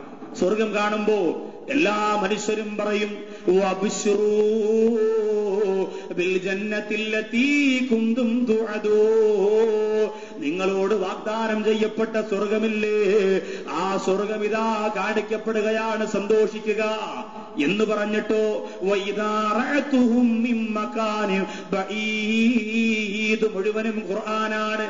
പരലോകം ഞാൻ എഴുതിയുണ്ടാക്കിയതല്ല, നമ്മൾ ഓതുന്ന ഖുർആൻ, നമ്മളെ സംസ്കരിച്ചെടുക്കേണ്ടുന്ന ഖുർആൻ, സൽവഴിയിലൂടെ സഞ്ചരിപ്പിക്കുവാൻ സൃഷ്ടാവിന്റെ സമ്മാനമായി ലോകത്ത് നമ്മുടെ കൈക്കുമ്പിളിൽ അല്ലാഹു അവതരിപ്പിച്ചു തന്ന ഖുർആൻ. ആ ഖുർആൻ പറയാണ് പരലോകത്ത് ഉണർന്നു വന്ന ഖബറിൽ നിന്ന് എഴുന്നേറ്റ് വന്ന എല്ലാ മനുഷ്യരും ചോദിക്കുമത്രേ നരകത്തെ ദൂരെ നിന്നുകൊണ്ട് അള്ളാഹു നരകത്തെ കാണിച്ചു കൊടുക്കുമ്പോ ഹൽ മറദ്ദ മിൻ സബീൽ, എങ്ങനെയെങ്കിലും ഒന്ന് രക്ഷപ്പെടണം പടച്ചോനെ, വല്ലാഹി എങ്ങനെയെങ്കിലും ഈ പരലോകത്ത് നിന്ന് രക്ഷപ്പെടണം. ആ നരകം, അവിടുന്ന് നരകം ഇങ്ങനെ കൊണ്ടുവരുന്നത് കാണുമ്പോ തന്നെ പേടിച്ചു പോവാ റബ്ബേ, സഹിക്കാൻ പറ്റുന്നില്ല. ഹൽ മറദ്ദ മിൻ സബീൽ, ഖുർആൻ പറയാണ്. അവൻ ചോദിച്ചു പോകും, എങ്ങനെയെങ്കിലും എന്നെ ഒന്ന് ദുനിയാവിലേക്കൊന്ന് കൊണ്ടുപോയിരുന്നെങ്കിൽ ഇനി ഞാൻ വല്ലാഹി സത്യം, ഇനി ഞാൻ പലിശ വാങ്ങൂല, ഇനി ഞാൻ കള്ളു കുടിക്കൂല, ഇനി ഞാൻ ഇന്നലെ ചെറുപ്പക്കാരോട് ഞാൻ പറഞ്ഞു, ഇനി ഞാൻ ഫാൻസ് അസോസിയേഷന് വേണ്ടി പ്രവർത്തിക്കൂല. അവര് വളരട്ടെ, അവര് സിനിമ പ്രവർത്തിക്കട്ടെ, എന്തോ ആയിക്കോട്ടെ. എന്റെ പ്രിയപ്പെട്ട യുവ സുഹൃത്തുക്കളെ, നമ്മുടെ ഈ യുവത്വമുണ്ടല്ലോ, അള്ളാഹു തന്ന യുവത്വം വ്യക്തമായി നാളെ പരലോകത്ത് നമ്മൾ കണക്ക് പറയേണ്ടി വരും. നാളെ അത് ഞാൻ പറയുന്നുണ്ട്, അള്ളാഹിന്റെ മുന്നിൽ വ്യക്തമായി പറയേണ്ടി വരും. ഇന്നൊരു സഹോദരനോട് പറഞ്ഞതാ, ഉസ്താദേ, ളുഹർ കഴിഞ്ഞപ്പോഴോ അസ്ർ കഴിഞ്ഞപ്പോഴോ എന്നോട് പറഞ്ഞ, ഉസ്താദേ ഇപ്പൊ എനിക്ക് സംസാരിക്കാൻ തന്നെ തോന്നണില്ല. എന്തുകൊണ്ടാ? ഒരു വാക്ക് എന്റെ നാവ് കൊണ്ട് എനിക്ക് മിണ്ടാൻ പോലും തോന്നണില്ല. എന്തുകൊണ്ടാ? അത്രത്തോളം ഭയം. ഖബറിൽ ഞാൻ മാത്രമുള്ള എന്റെ ഖബറിൽ സംസാരം സൂക്ഷിക്കണമെന്ന് ഇന്നലെ ഉസ്താദ് പറഞ്ഞെങ്കിൽ ഒരക്ഷരം നേരം വെളുത്തിട്ട് എനിക്ക് മിണ്ടാൻ തോന്നണില്ല. അത്രത്തോളം മനസ്സുകൾക്കൊരു മാറ്റം വരികയാണെങ്കിൽ ആ മാറ്റം ഈമാനിന്റെ മാറ്റൊളിയായിട്ട് പരിവർത്തിപ്പിക്കപ്പെടാനാണ് റമദാനിന്റെ രാത്രികളെ നമ്മൾ മാറ്റുക. ഒരു സഹോദരൻ പറഞ്ഞത് ഈത്തിക്കാവ് 30 ദിവസം ആക്കാൻ പോകുന്ന അടുത്ത വർഷം. 10 ദിവസമല്ല 30 ദിവസം. ആലോചിച്ച് നോക്കി എന്ത് പ്രതിഫലമായിരിക്കും കിട്ടുന്നത്.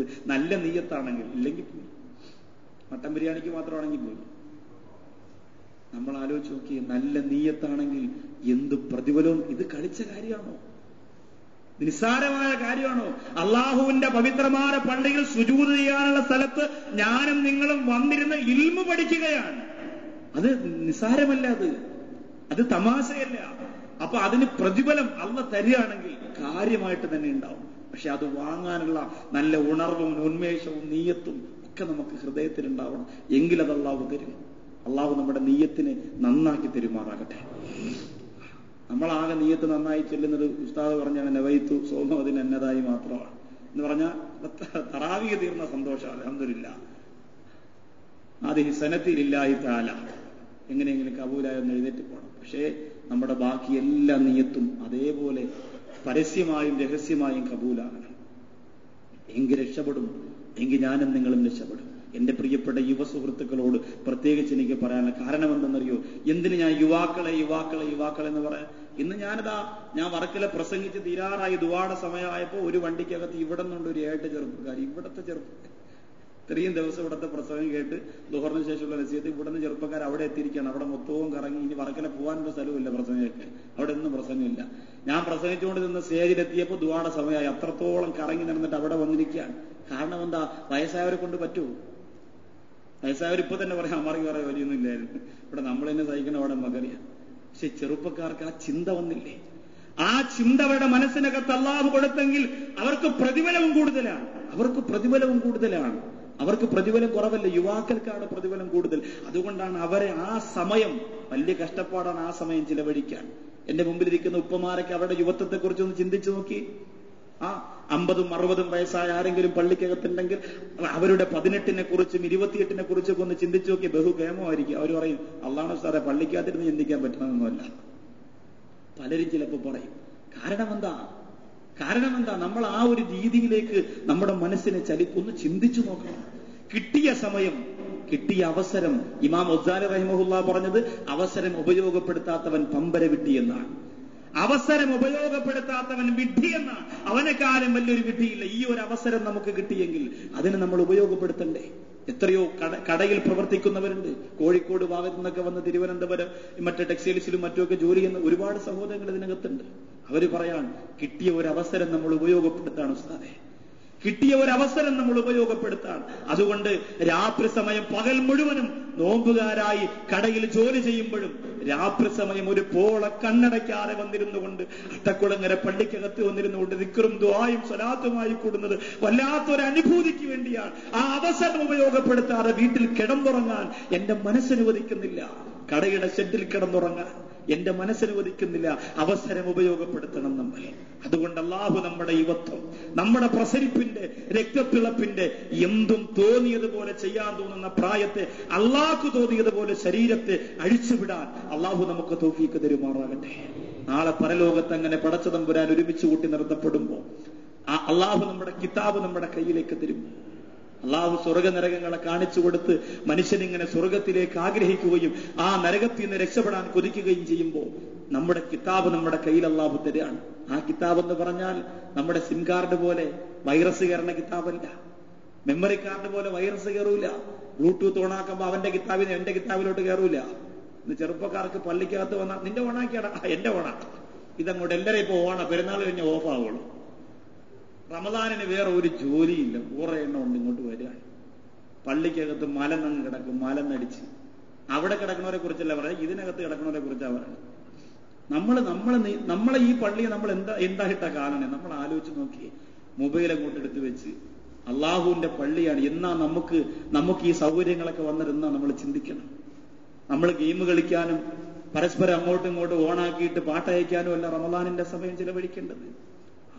അള്ളാഹുവിന്റെ അനുഗ്രഹീത നിങ്ങളുടെ മൊബൈൽ നിങ്ങളുടെ കയ്യിൽ നിങ്ങൾക്ക് കേട്ടേ പറ്റുള്ളൂന്നുണ്ടെങ്കിൽ, മൊബൈൽ നിങ്ങൾക്ക് അതിലൂടെ കേട്ടേ പറ്റുള്ളൂന്നുണ്ടെങ്കിൽ നിങ്ങളുടെ മൊബൈലിനകത്ത് അനുഗ്രഹീതമായ ഖുർആൻ, ആ ഖുർആൻ ഒന്ന് സേവ് ചെയ്തിട്ടേ.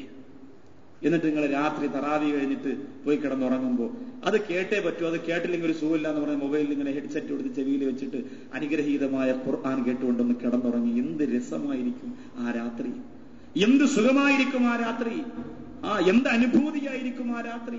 ഖുർആനിന്റെ അർത്ഥം പറഞ്ഞ് ഓതിയുണ്ടല്ലോ, നമ്മുടെ തറാവിയൊക്കെ കണ്ണുനീര് കൊണ്ട് കുതിരും. ഖുർആനിന്റെ അർത്ഥം പറഞ്ഞു ഓതിയാൽ അള്ളാഹു നമുക്ക് ഖുർആന്റെ അർത്ഥം പഠിക്കാനുള്ള തൗഫീഖ് തരുമാറാകട്ടെ. ഇൻഷാ അല്ലാഹ് അടുത്ത റമദാന് ഞാൻ ഇവിടെ ആയുസോടുകൂടി ഉണ്ടെങ്കിൽ ചിലപ്പോൾ ഇവിടെ തന്നെ ആയിരിക്കണമെന്നില്ല. അപ്പൊ ആയുസോടുകൂടി എവിടെ ഉണ്ടെങ്കിലും അവിടെ കാര്യങ്ങൾ നടക്കും. ഇവിടെ ഉണ്ടെങ്കിൽ ഇൻഷാ അല്ലാഹ് ഒരു ഖുർആൻ പഠന വേദി എന്റെ മനസ്സിന്റെ ഒരു ആഗ്രഹമാണ്. ഒരുപാട് ആഗ്രഹങ്ങളുണ്ട് നടത്തണമെന്ന്, പക്ഷെ ഇത്രയല്ലേ ഉള്ളൂ, ഞാൻ എന്നെ കൊണ്ട് പറ്റണല്ലേ ചെയ്യാൻ പറ്റുള്ളൂ. അപ്പൊ ഒരുപാട് ആഗ്രഹങ്ങളുണ്ട്. ഖുർആൻ ഓതാൻ അറിഞ്ഞുകൂടാത്ത ആരുണ്ടെന്ന് എനിക്ക് വളരെ വേദനയുണ്ട്. തട്ടത്തുവല മുസ്ലിം ജമാഅത്തിൽ ഈത്തിക്കാഫിന് വേണ്ടി വന്ന 100 കണക്കായ സഹോദരങ്ങൾ അവസാനം ഖുർആൻ ഓതാൻ അറിഞ്ഞുകൂടാത്തൊരു കൈവെക്കാൻ പറഞ്ഞപ്പോ 4-5 പേരൊഴിച്ച് ബാക്കി എല്ലാവരും വളരെ ആവേശത്തോടി പോക്കാണ്. സത്യം പറയാൻ അവർക്ക് മനസ്സ് വന്നു, അത് വേറെ വിഷയം. എന്റെ മുമ്പിൽ എന്ത് ചോദിച്ചാലും നമ്മൾ ചെയ്തെന്ന് പറയും, ഇല്ലെങ്കിൽ ഇല്ല എന്ന് പറയും. ആ തരത്തിൽ അവർ മാറി. പക്ഷെ അവര് എന്റെ പ്രിയമുള്ള 70ഓളം പേർക്ക് 40 വയസ്സ് കഴിഞ്ഞ 70ഓളം പേർക്ക് അവിടെ ഖുർആൻ ക്ലാസ് ഞാൻ തുടങ്ങി. ഒരായത്തൊരാൾ ഓതിയപ്പോണ്ടല്ലോ ഖുർആൻ എടുത്തു വെച്ച് ജീവിതത്തിൽ ആദ്യമായി ഖുർആൻ കണ്ടിട്ടേ ഉള്ളൂ, മക്കൾ ഓതുന്നത് കേട്ടിട്ടേ ഉള്ളൂ, ഖുർആനിന്റെ പരിഭാഷയിലൂടെ മലയാളം വായിച്ചിട്ടേ ഉള്ളൂ. ജീവിതത്തിൽ ആദ്യമായിട്ട് ബിസ്മില്ലാഹിർ റഹ്മാൻ റഹീം എഴുതി പഠിപ്പിച്ചു. അത് പഠിച്ചിട്ട് ഖുർആനിന്റെ ഒരു ആയത്ത് നമുക്ക് ഓതണം ഉസ്താദ് എന്ന് പറഞ്ഞു. അപ്പൊ എളുപ്പത്തിന് വേണ്ടി ഞാൻ അർ-റഹ്മാൻ സൂറത്ത് എടുത്തു കൊടുത്തു. അതൊരു വല്ലാത്ത ഒരു വശ്യതയുള്ള സൂറത്താണ്. അർ-റഹ്മാനിന് ഒരുപാട് പ്രത്യേകതകളുണ്ട്. ഒരു സൂറത്തിനും ഇല്ലാത്ത പ്രത്യേകതകളുണ്ട്. ഇൻഷാ അല്ലാഹ് 27 രാവിലെ അത് പറയണം. അള്ളാഹു തൗഫീഖ് തരട്ടെ. 27 രാവിലെ പറയണമെന്ന് പറഞ്ഞാൽ നാളെ ആയതിപ്പോ നമ്മൾ പരലോകം തീരുന്നതുമില്ല. നമ്മൾ ആലോചിക്കണം. ആ അർ-റഹ്മാൻ എടുത്തു വെച്ചിട്ട് ആ പിതാവിനോട് ഓതാൻ പറഞ്ഞു. അപ്പൊ ബിസ്മില്ലാഹിർ റഹ്മാൻ റഹീമിൽ പഠിപ്പിച്ച അർ-റഹ്മാൻ ഉണ്ടല്ലോ, അർ-റഹ്മാൻ തന്നെയാണ് ഇതിലെ അർ-റഹ്മാൻ. അങ്ങനെ അദ്ദേഹം അത് നോക്കിയിട്ട് അദ്ദേഹം പറയുന്നത് പരിചയമുള്ള അക്ഷരമാണല്ലോ ഉസ്താദ്. ഞാൻ പറഞ്ഞു ബിസ്മിൽ നിങ്ങൾ പഠിച്ചതാ. എടുത്തു വെച്ചിട്ട് അദ്ദേഹം അർ-റഹ്മാനു അല്ലമൽ ഖുർആൻ ആയത്തോതിയിട്ട് മടക്കി വെച്ചിട്ട് ഒരുപാട് സമയം പൊട്ടിക്കരഞ്ഞിട്ട് പറയാണ് ഉസ്താദേ, മരിക്കുന്നതിന് മുമ്പ് ഖുർആൻ കണ്ട ഒരായത്തെങ്കിലും എനിക്ക് ഓതാൻ പറ്റിയില്ലായിരുന്നെങ്കിൽ ഞാൻ എന്തോ ഒരു ഭാഗ്യം കെട്ടവനായി പോയനെ. ഇത്രത്തോളം സുഖമുള്ള ഖുർആൻ, ഇത്രത്തോളം വശ്യതയുള്ള ഖുർആൻ, ഇത്രത്തോളം മനസ്സിന് സുഖം തരുന്ന ഖുർആൻ, ആ ഖുർആൻ എടുത്തു വെച്ചിട്ട് നോക്കി പഠിച്ചൊന്ന് ഓതാൻ പറ്റാതെ ഞാനങ്ങ് മരിച്ചു പോയിരുന്നെങ്കിൽ ഞാൻ എന്തോ ഒരു ഭാഗ്യം കെട്ടവനായി പോയനെ. അൽഹംദുലില്ലാഹ് ഉസ്താദിന് അല്ലാഹു ആയുസ്സ് തരുമെന്ന് പറഞ്ഞ് ഖുർആനിന്റെ കടലാസ് നോക്കി മണിക്കൂറുകളോളം പൊട്ടിക്കരഞ്ഞു പോരെങ്കിൽ ഇതിനകത്ത് ഇന്നും ഖുർആൻ ഓതാൻ അറിഞ്ഞുകൂടാത്ത എത്രയോ പേരുണ്ട്. മദ്രസയിൽ പോകാൻ ഭാഗ്യം കിട്ടാത്ത എത്രയോ പേരുണ്ട്. പക്ഷേ നമ്മുടെ ഈ മദ്രസ പോലും ദുരുപയോഗപ്പെടുത്തുകയല്ലേ. ഖുർആൻ പഠിക്കുന്ന പ്രായമാകുന്നതിന് മുമ്പ് നമ്മുടെ ആണും പെണ്ണുമായ മക്കളെ ആ പഠിത്തം നിർത്തിയിട്ട് നമ്മൾ എന്ത് മലമറയ്ക്കാനാ പറഞ്ഞു വിടുന്നത്. പ്രിയപ്പെട്ട ഉപ്പമാരെ, എനിക്കതാണ് മനസ്സിലാകാത്ത. എത്രയോ മക്കളാ പാഠം മദ്രസ മതിയാക്കി പോയവരല്ലാഹു കാത്തുരക്ഷിക്കട്ടെ. അതുകൊണ്ട് ഖുർആൻ പഠിക്കാൻ ഒരു ഉസ്താദും നിങ്ങൾക്ക് വേണ്ട. നിങ്ങൾ പള്ളിയിലേക്ക് വന്ന് ഈ അടുക്കി വെച്ചിരിക്കുന്ന ഖുർആനിൽ നിന്ന് ഒന്നെടുത്ത് നിവർത്തി വെച്ചിട്ട് നിങ്ങൾ അറിയാതെ വിരൽ തുമ്പ് കൊണ്ട് ഓടിച്ചു പോയാൽ അതിന് പോലും പ്രതിഫലമുണ്ട്. അല്ലാഹുവിന്റെ റസൂലിന്റെ മുമ്പ് വന്ന അന്തരാര സഹാബികൾ, കണ്ണു കണ്ടുകൂടാത്ത സഹാബികൾ, അവര് ഖുർആൻ ഓതിയത് എങ്ങനെയെന്നറിയോ? അവരുടെ വിരൽ തുമ്പ് വെച്ചാണ് അവര് ഖുർആനിന്റെ ആയത്തിലൂടെ ഓടിച്ചത്. ഓതുന്നവരുടെ അടുത്ത് പോയിരുന്ന കാതു വെച്ച് ഖുർആൻ കേട്ടുകൊണ്ടാണ് നിർവൃതി അറിഞ്ഞു പോയതെങ്കിൽ എന്റെ പ്രിയമുള്ളവരെ, നമ്മൾ പഠിക്കുക. ഈ റമളാൻ മാസത്തിലെ മൊബൈലിലൂടെ പരസ്പരം നമ്മൾ കളിക്കുമ്പോ ചിരിക്കുമ്പോ എന്റെ പ്രിയപ്പെട്ട ചെറുപ്പക്കാരാ, ഹറം ഷരീഫിലെ തറാവിഹ് നമസ്കാരത്തിന്റെ എത്രയോ CD കാസറ്റുകൾ ഉണ്ടടാ. അതിൽ നിന്ന് ഏതെങ്കിലും ഒന്ന് കമ്പ്യൂട്ടറിലൂടെ നിന്റെ മെമ്മറി കാർഡിനകത്തേക്ക് കയറ്റിയിട്ട് രാത്രി കിടന്നുറങ്ങുമ്പോ ഹിന്ദി പാട്ട് കേൾക്കുന്നതിന് പകരം ഇംഗ്ലീഷ് പാട്ട് കേൾക്കുന്നതിന് പകരം ആ ഖുർആൻ നിന്റെ കാതുകളിലേക്ക് മുഴങ്ങി കേൾക്കുമ്പോ അറിയാതെ നീ ഹിദായത്തിലാകുമില്ലേ? അറിയാതെ അള്ളാന്റെ സഹായം നിനക്കെത്തില്ലേ? അള്ളാഹു നമ്മെ പടച്ചവന്റെ സഹായത്തിന് താഴെ ഒരുമിച്ച് കൂട്ടട്ടെ. ആ കിതാബ് വായിച്ചു നോക്കുമ്പോ നിന്റെ മൊബൈലിനകത്ത് നീ കണ്ട അശ്ലീലമായ മെസ്സേജിന്റെ ചിത്രം പോലും ആ സമയം പോലും അതിനകത്ത് അല്ലാഹു രേഖപ്പെടുത്തിയിരിക്കും. നീ പറയും, പടച്ചവനെ മാലി ഹാദൽ കിതാബ്, ഇതെന്തൊരു കിതാബാണ്, ആരും അറിഞ്ഞില്ല. എന്റെ റൂമിനകത്ത് ഞാൻ ഒറ്റയ്ക്കാണ്, ലൈറ്റ് ഓഫ് ചെയ്ത് എന്റെ മൊബൈലിൽ കിടക്കുന്ന ചിത്രം ഞാൻ കണ്ടുകൊണ്ട് കിടന്നത്.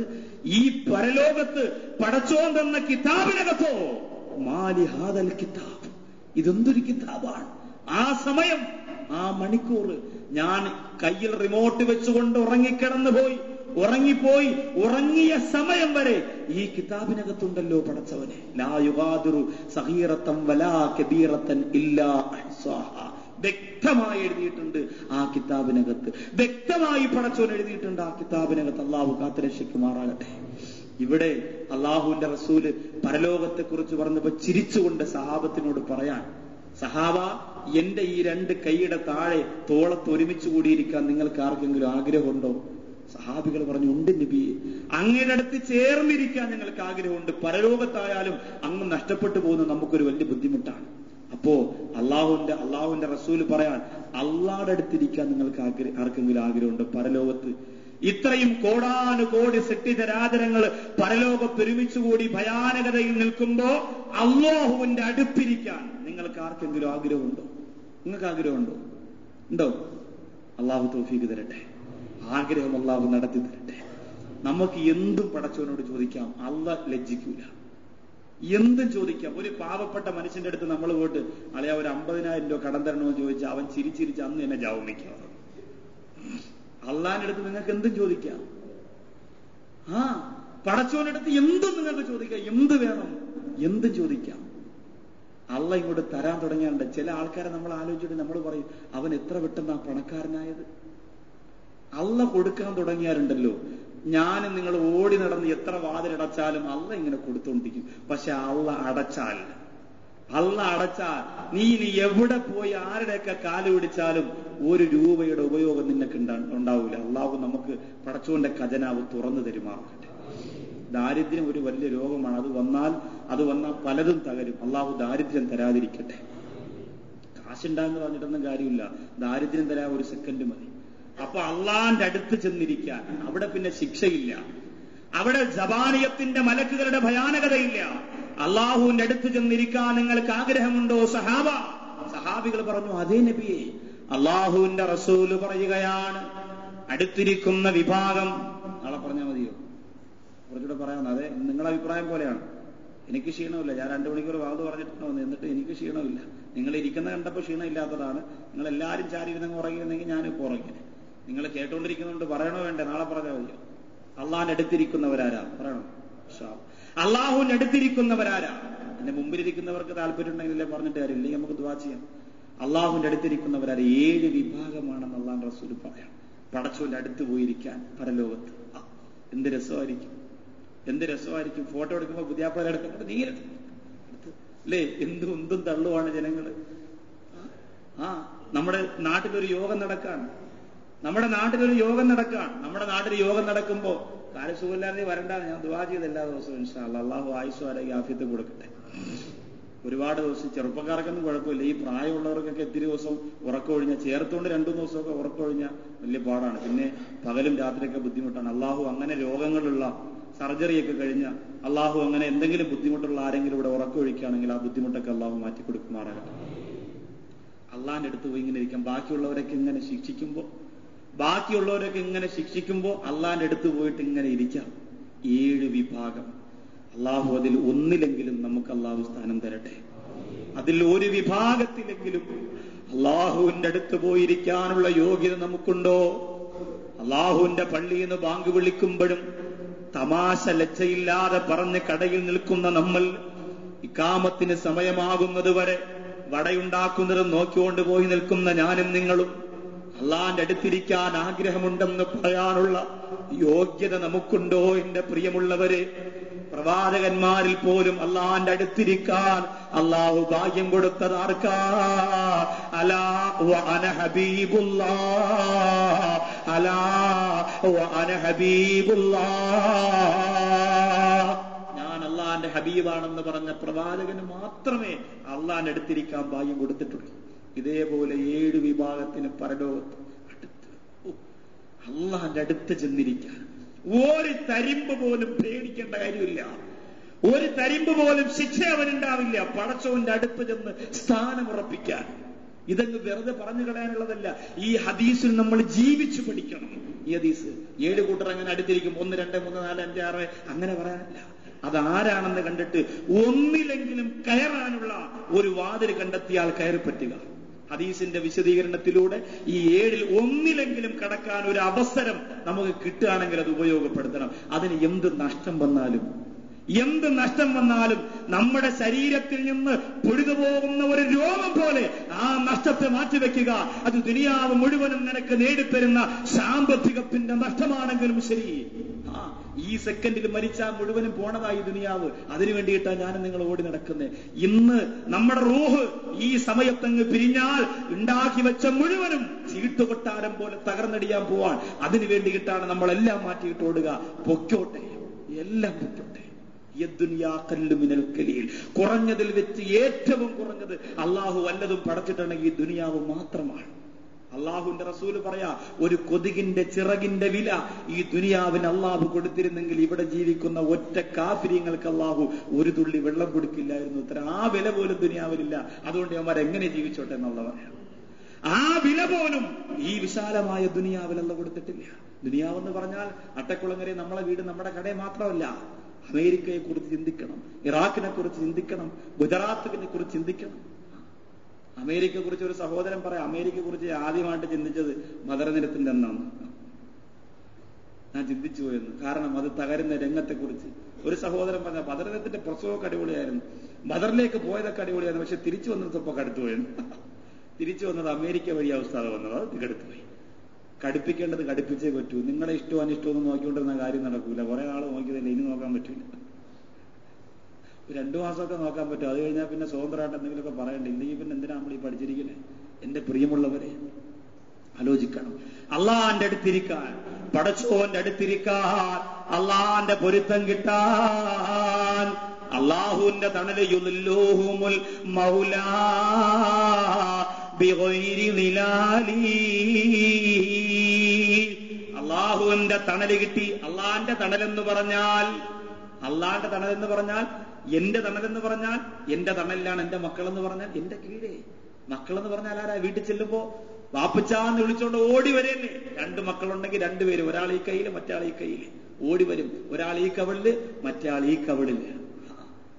ഇതുപോലെ അള്ളാന്റെ അടുത്ത്, അള്ളാന്റെ തണലിൽ ഒന്നുകൊണ്ട് പേടിക്കണ്ട. ഒരു പ്രവാചകന്മാരെ കാലുപിടിക്കാൻ പോണ്ട, ഒരാളോടും ചോദിച്ച് പരലോകത്തെ രക്ഷപ്പെടാൻ വേണ്ടി ചോദിക്കണ്ട. അള്ളാന്റെ തണലുണ്ടാവും. 1ാമത്തെ വിഭാഗമാരാ? ഇമാമുൻ ആദിൽ, നീതിമാനായ ഭരണാധികാരിയാണ്. നീതിമാനായ ഭരണാധികാരിയാണ്.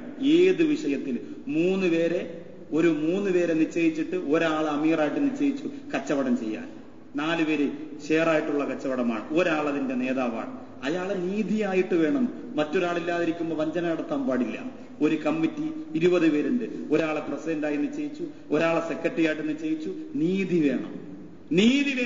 ഒരാളുടെയും മുഖം നോക്കിയിട്ട്, എന്റെ പ്രിയമുള്ളവരെ, ഭരണഘടനയ്ക്ക് ചലനമുണ്ടായാൽ അവൻ നാളെ പരലോകത്ത് ഖേദിക്കേണ്ടി വരും. അത് പള്ളിയിലെ ആവട്ടെ, വേറെ ഏതെങ്കിലും ചെറിയ സംഘടനകളുടെ ആവട്ടെ, ചെറിയ പ്രസ്ഥാനത്തിന്റെ ആവട്ടെ, ചെറിയ കച്ചവടത്തിന്റെ ആകട്ടെ, ചെറിയ യൂണിറ്റുകളുടേതാവട്ടെ, ആരായിരുന്നാലും നീതി ഉണ്ടാവണം. നീതി. അള്ളാഹുവിന്റെ റസൂല് പറഞ്ഞു, വലൗകാന അബ്ദുൻ ഹബശിയുൻ, നിനക്കൊരു അമീറിനെ ഒരാൾ നിശ്ചയിക്കുകയാണ്. ഒരു അമീറിനെ ഒരാളായിട്ട് നിശ്ചയിച്ചത് ഹബശിക്കാരനായ കറുത്തുപോയ ഒരാളും മൈൻഡ് ചെയ്യാത്ത ഒരു അടിമയാണെങ്കിലും ശരി, അവൻ പറയുന്നത് നീ അനുസരിച്ചോ. മുത്തുനബി മുഹമ്മദ് മുസ്തഫ, അവൻ പറയുന്നത് നീ അനുസരിച്ചോ. പറയുന്നത് തെറ്റാണെങ്കിൽ അവന് പടച്ചവും കൊടുക്കും. പക്ഷേ ഒരാളെ നമ്മൾ തീരുമാനിച്ച് നമ്മുടെ അമീറായി നിശ്ചയിച്ചു കഴിഞ്ഞാൽ അവൻ പറയുന്നത് നമ്മൾ അനുസരിച്ചിരിക്കണം. അള്ളാഹുവിന്റെ റസൂലിന്റെ ഇസ്ലാമിക നിയമ വ്യവസ്ഥിതിയാണ്. അപ്പോ നീതി. ഉമർ ബിൻ ഖത്താബ് റളിയല്ലാഹു തആല അൻഹു, ഇസ്ലാമിക ചരിത്രത്തിൽ ലോകത്താര് നീതിയെ കുറിച്ച് പ്രസംഗിച്ചാലും, അത് ബർനാഡ് ഷാ പ്രസംഗിച്ചാലും, ശ്രീനാരായണ ഗുരു പ്രസംഗിച്ചാലും, നമ്മളെ പള്ളിയിൽ നമ്മൾ ആരെങ്കിലും പ്രസംഗിച്ചാലും, ഉമർ റളിയല്ലാഹു അൻഹുവിന്റെ പേര് പറയാതെ ഒരാളും നീതിയെക്കുറിച്ച് ലോകത്ത് ഇന്നുവരെ പ്രസംഗിച്ചിട്ടില്ല, പ്രസംഗിക്കാൻ പറ്റില്ല.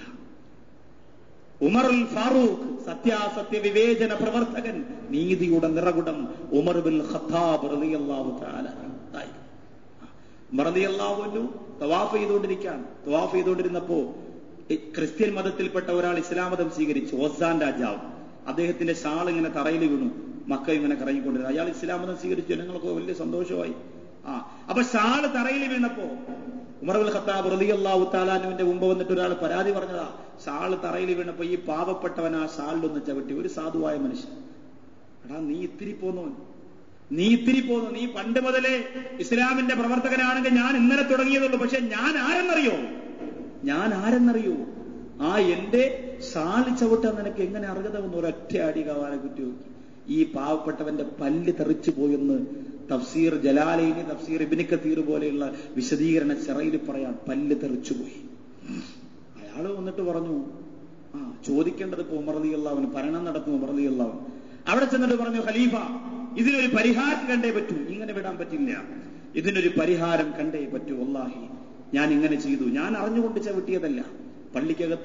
പള്ളിക്കകത്ത് നമ്മൾ ആലോചിക്കണം.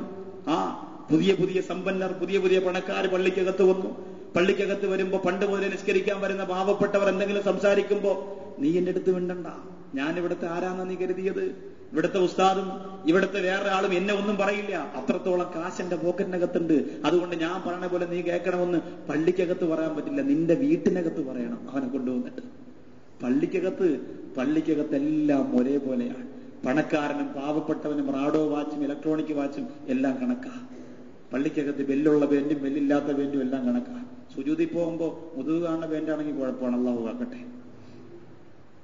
അപ്പൊ അതൊക്കെ പടച്ചോന്റെ മുമ്പ് ഒരേപോലെയാണ്. ഇവിടെ എങ്ങനെ വിപ്ലവ പ്രസ്ഥാനങ്ങൾക്ക് വേണ്ടി, ഇവിടെ അല്ലെങ്കിൽ വാക്ക് പറയാൻ വേണ്ടി, ഇവിടെ അല്ലെങ്കിൽ അധികാരം പറയാൻ വേണ്ടി അഹങ്കാരത്തിന്റെ ചിന്തയുള്ളവർക്ക് മാറ്റമുള്ള ഒരു സ്ഥലമല്ല അള്ളാഹുവിന്റെ പള്ളി.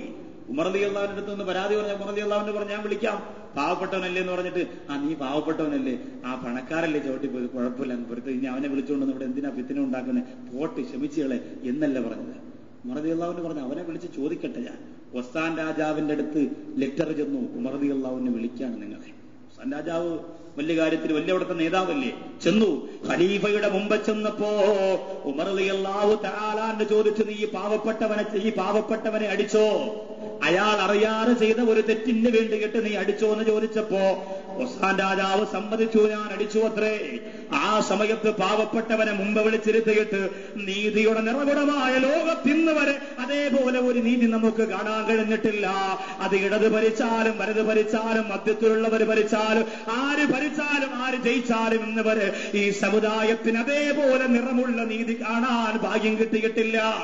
ഉമർ ബിൻ ഖത്താബ് റളിയല്ലാഹു അൻഹു പറയാൻ, ഇമ്മാ തഅഫു ഔ തഖ്സുസ്, ഒന്നെങ്കിൽ അവന് നീ മാപ്പ് ചെയ്തു കൊടുക്കുക, കുഴപ്പമില്ല, ഞാൻ പൊരുത്തപ്പെട്ടു എന്ന് പറയാം, ഇല്ലെങ്കിൽ അതേപോലെ തിരിച്ചാ മുഖത്തടിക്കുക.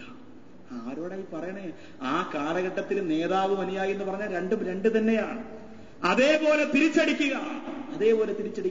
ഈ നാട്ടിലുള്ള ഏറ്റവും നല്ല ഒരു കാശുകാരനും പ്രമാണിയും പ്രതാപിയും അയാളെ ഇത്തിരി പോന്ന ഒന്നിനും കൊള്ളരുതാതെ ഇവിടെ യാചനയ്ക്ക് വന്ന് നിൽക്കുന്ന ഒരാളിനോട് ഞാൻ പറയുന്നു, നീ അവന്റെ മുഖത്തടിക്കണമെന്ന് പറഞ്ഞാൽ നമുക്കതൊരു അത്ഭുതമായിട്ട് തോന്നില്ലേ? സംഭവിക്കില്ല. അങ്ങനെ സംഭവിച്ചാൽ നിങ്ങൾ എന്നെ അടിക്കും. സംഭവിക്കാൻ പാടില്ല. അങ്ങനെ സംഭവിക്കേണ്ടി വന്നാൽ ഉസ്താദ് അങ്ങനെ പറഞ്ഞാൽ നിങ്ങൾ എന്നെ അടിക്കും. ഉമർ റളിയല്ലാഹു അൻഹു പറയാൻ, അടിക്കടാ, ഒന്നുകിൽ അവന്റെ മുഖത്തടിക്കണം, ഇല്ലെങ്കിൽ പൊരുത്തപ്പെട്ടു കൊടുക്കണം. ആ സമയത്ത് ഒസ്മാൻ രാജാവ് കണ്ണുരുട്ടിയിട്ട് ഉമർ റളിയല്ലാഹു അൻഹുവിനെ നോക്കി. ആ സമയം ഗർജിക്കുന്ന സംഭവം ഇസ്ലാമിക ചരിത്രത്തിൽ അറിയപ്പെട്ട ഒരേ ഒരു സഹാബി ഉമർ ബിൻ ഖത്താബ് റളിയല്ലാഹു അൻഹു വിരൽ ചൂണ്ടിയിട്ട് ആ ഒസ്മാൻ രാജാവിന്റെ മൂക്കിന്റെ അടുത്ത് വിരൽ കൊണ്ട് വെച്ചിട്ട് പറഞ്ഞു, നീ ഈ ദുനിയാവിൽ ആരാടാ? എന്നിട്ട് ആ വിരല് അതേപോലെ തിരിച്ച് ഉമറിന്റെ നെഞ്ചത്ത് വെച്ചിട്ട് പറയാൻ, ഉമർ ഈ ദുനിയാവിൽ ആരാടാ? എല്ലാം അള്ളാന്റെ അടിമയാ. എന്തെങ്കിലും ഒരു വ്യത്യാസമുണ്ടെങ്കിൽ വ്യത്യാസപ്പെടുത്തുന്ന ലോകത്തെ അത് നടക്കും. ദുനിയാവിൽ വ്യത്യാസമില്ല. എന്തെങ്കിലും ഒരു വ്യത്യാസമുണ്ടെങ്കിൽ ആ വ്യത്യാസം പരലോകത്ത് വെച്ച് കാണാം. ഇൻഷാ അല്ലാഹ്. അസ്സലാമു അലൈക്കും. എന്തെങ്കിലും വ്യത്യാസം നിനക്കും എനിക്കോ ഉണ്ടെങ്കിൽ അത് പരലോകത്ത് വെച്ച് കാണാം. ആ പരലോകത്തെ വ്യത്യാസം എന്താ? തഖ്വയുടെ പേര്. ഉമറിന് തഖ്വ കുറഞ്ഞാൽ തഖ്വ കൂടിയ നിന്നെക്കാൾ പദവി എനിക്ക് കിട്ടൂല. അത് പടച്ചോന്റെ അടുത്ത്, ഇവിടെ അത് നടക്കൂല എന്ന് പറഞ്ഞുകൊണ്ട് വിധി നടപ്പാക്കിയ ഇസ്ലാമിക നീതിശാസ്ത്രത്തിന്റെ പ്രതീകമാണ്. അള്ളാഹുവിന്റെ റസൂലിനോട് സഹാബികൾ പറഞ്ഞു, നബിയെ, നമ്മളെല്ലാവരും ഒരു നാട് ഭരിക്കൂല, എല്ലാവരും ഒരു രാജ്യം ഭരിക്കൂല, അതുകൊണ്ട് നമുക്ക് ഈ ഒന്നാമത്തെ പദവി നിന്ന് രക്ഷ കിട്ടൂല, ഒന്നാമത്തെ പദവി നമ്മൾ ആവേണ്ട കാര്യമില്ലല്ലോ. അള്ളാഹുവിന്റെ റസൂൽ പറഞ്ഞു, ഇല്ല, കുല്ലുക്കും റായിൻ വ കുല്ലുക്കും മസ്ഊലുൻ അൻ റയ്യത്തിഹി, നിങ്ങൾ ഓരോരുത്തരും ഭരണകർത്താക്കളാണ്, നിങ്ങൾ ഓരോരുത്തരും ഭരണാധിപന്മാരാണ്. വ കുല്ലുക്കും മസ്ഊലുൻ അൻ റയ്യത്തിഹി, നിങ്ങൾ ഓരോരുത്തരുടെയും ഭരണത്തെക്കുറിച്ച് അള്ളാഹു നാളെ ചോദിക്കും. പള്ളിയിലെ ഇമാം ചോദിക്കും. പള്ളിയിലെ ഇമാം അള്ളാഹ് ആദ്യം ചോദിക്കുന്നവരോടാ. നിങ്ങൾ പറയും, ഉസ്താദ് നല്ല ഉസ്താദായിരുന്നു, അടിപൊളി ഉസ്താദ്, സഹിക്കാൻ വയ്യ, വലിയ സ്നേഹമാ.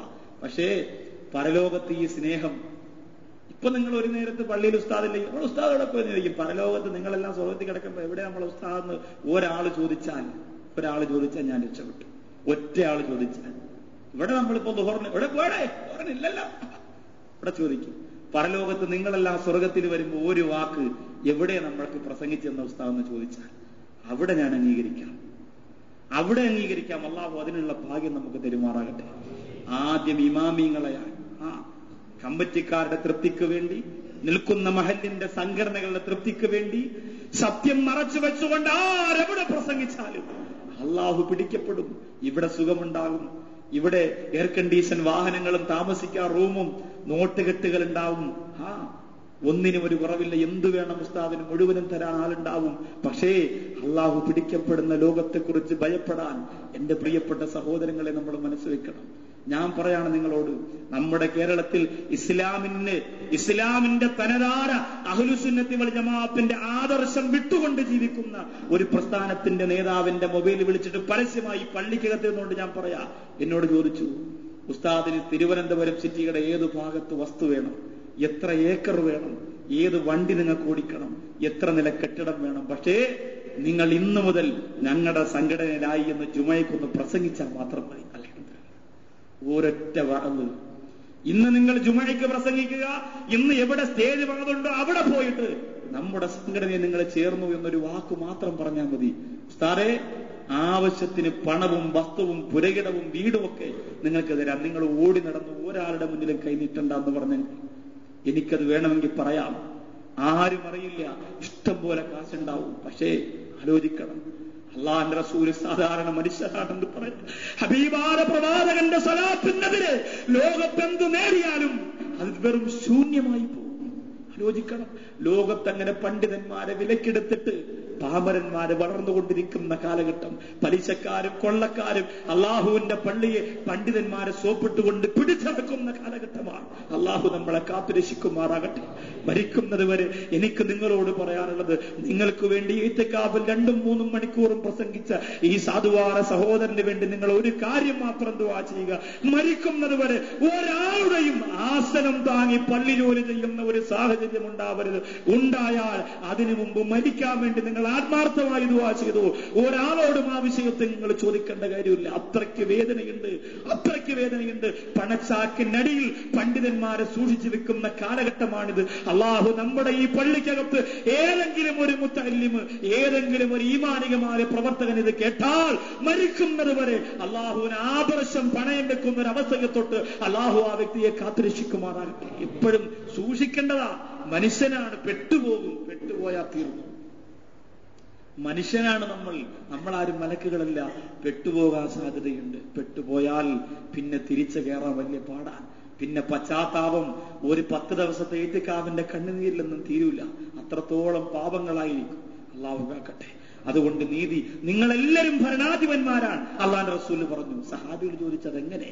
അള്ളാന്റെ റസൂല് പറയാൻ, നീ ഒരു കുടുംബനാഥനാണെങ്കിൽ, ഇപ്പൊ ഞാനൊരു വാപ്പയാണ്, എനിക്ക് 2 മക്കളുണ്ട്, ഭാര്യയുണ്ട്, എന്റെ വാപ്പ, എന്റെ ഉമ്മ, ഇത്രയും പേരെ ഞാനാണ് നോക്കുന്നതെങ്കിൽ അനുഗ്രഹീതമായ റമദാൻ മാസത്തിൽ ഞാൻ ഈ പവിത്രമായ പള്ളിയിൽ നിന്ന് സുഭിക്ഷമായ ഭക്ഷണം കഴിച്ച് നോമ്പ് തുറക്കാൻ ഒരു കാരക്കയില്ലാതെ എന്റെ മക്കൾ വേദനിച്ചാൽ, എന്റെ ഭാര്യ വേദനിച്ചാൽ അതിന് കണക്ക് പറയേണ്ടത് നിങ്ങളല്ല, ഞാനാണ്. അവര് നോമ്പ് പിടിച്ചെങ്കിൽ ഞാനതിന് കണക്ക് പറയണം. ഞാൻ കഴിച്ച ഓരോ കാരയ്ക്കും ഞാൻ അള്ളാഹുവിനോട് കണക്ക് പറയണം. പറഞ്ഞേ പറ്റൂ. അള്ളാഹു തൗഫീഖ് തരുമാറാകട്ടെ.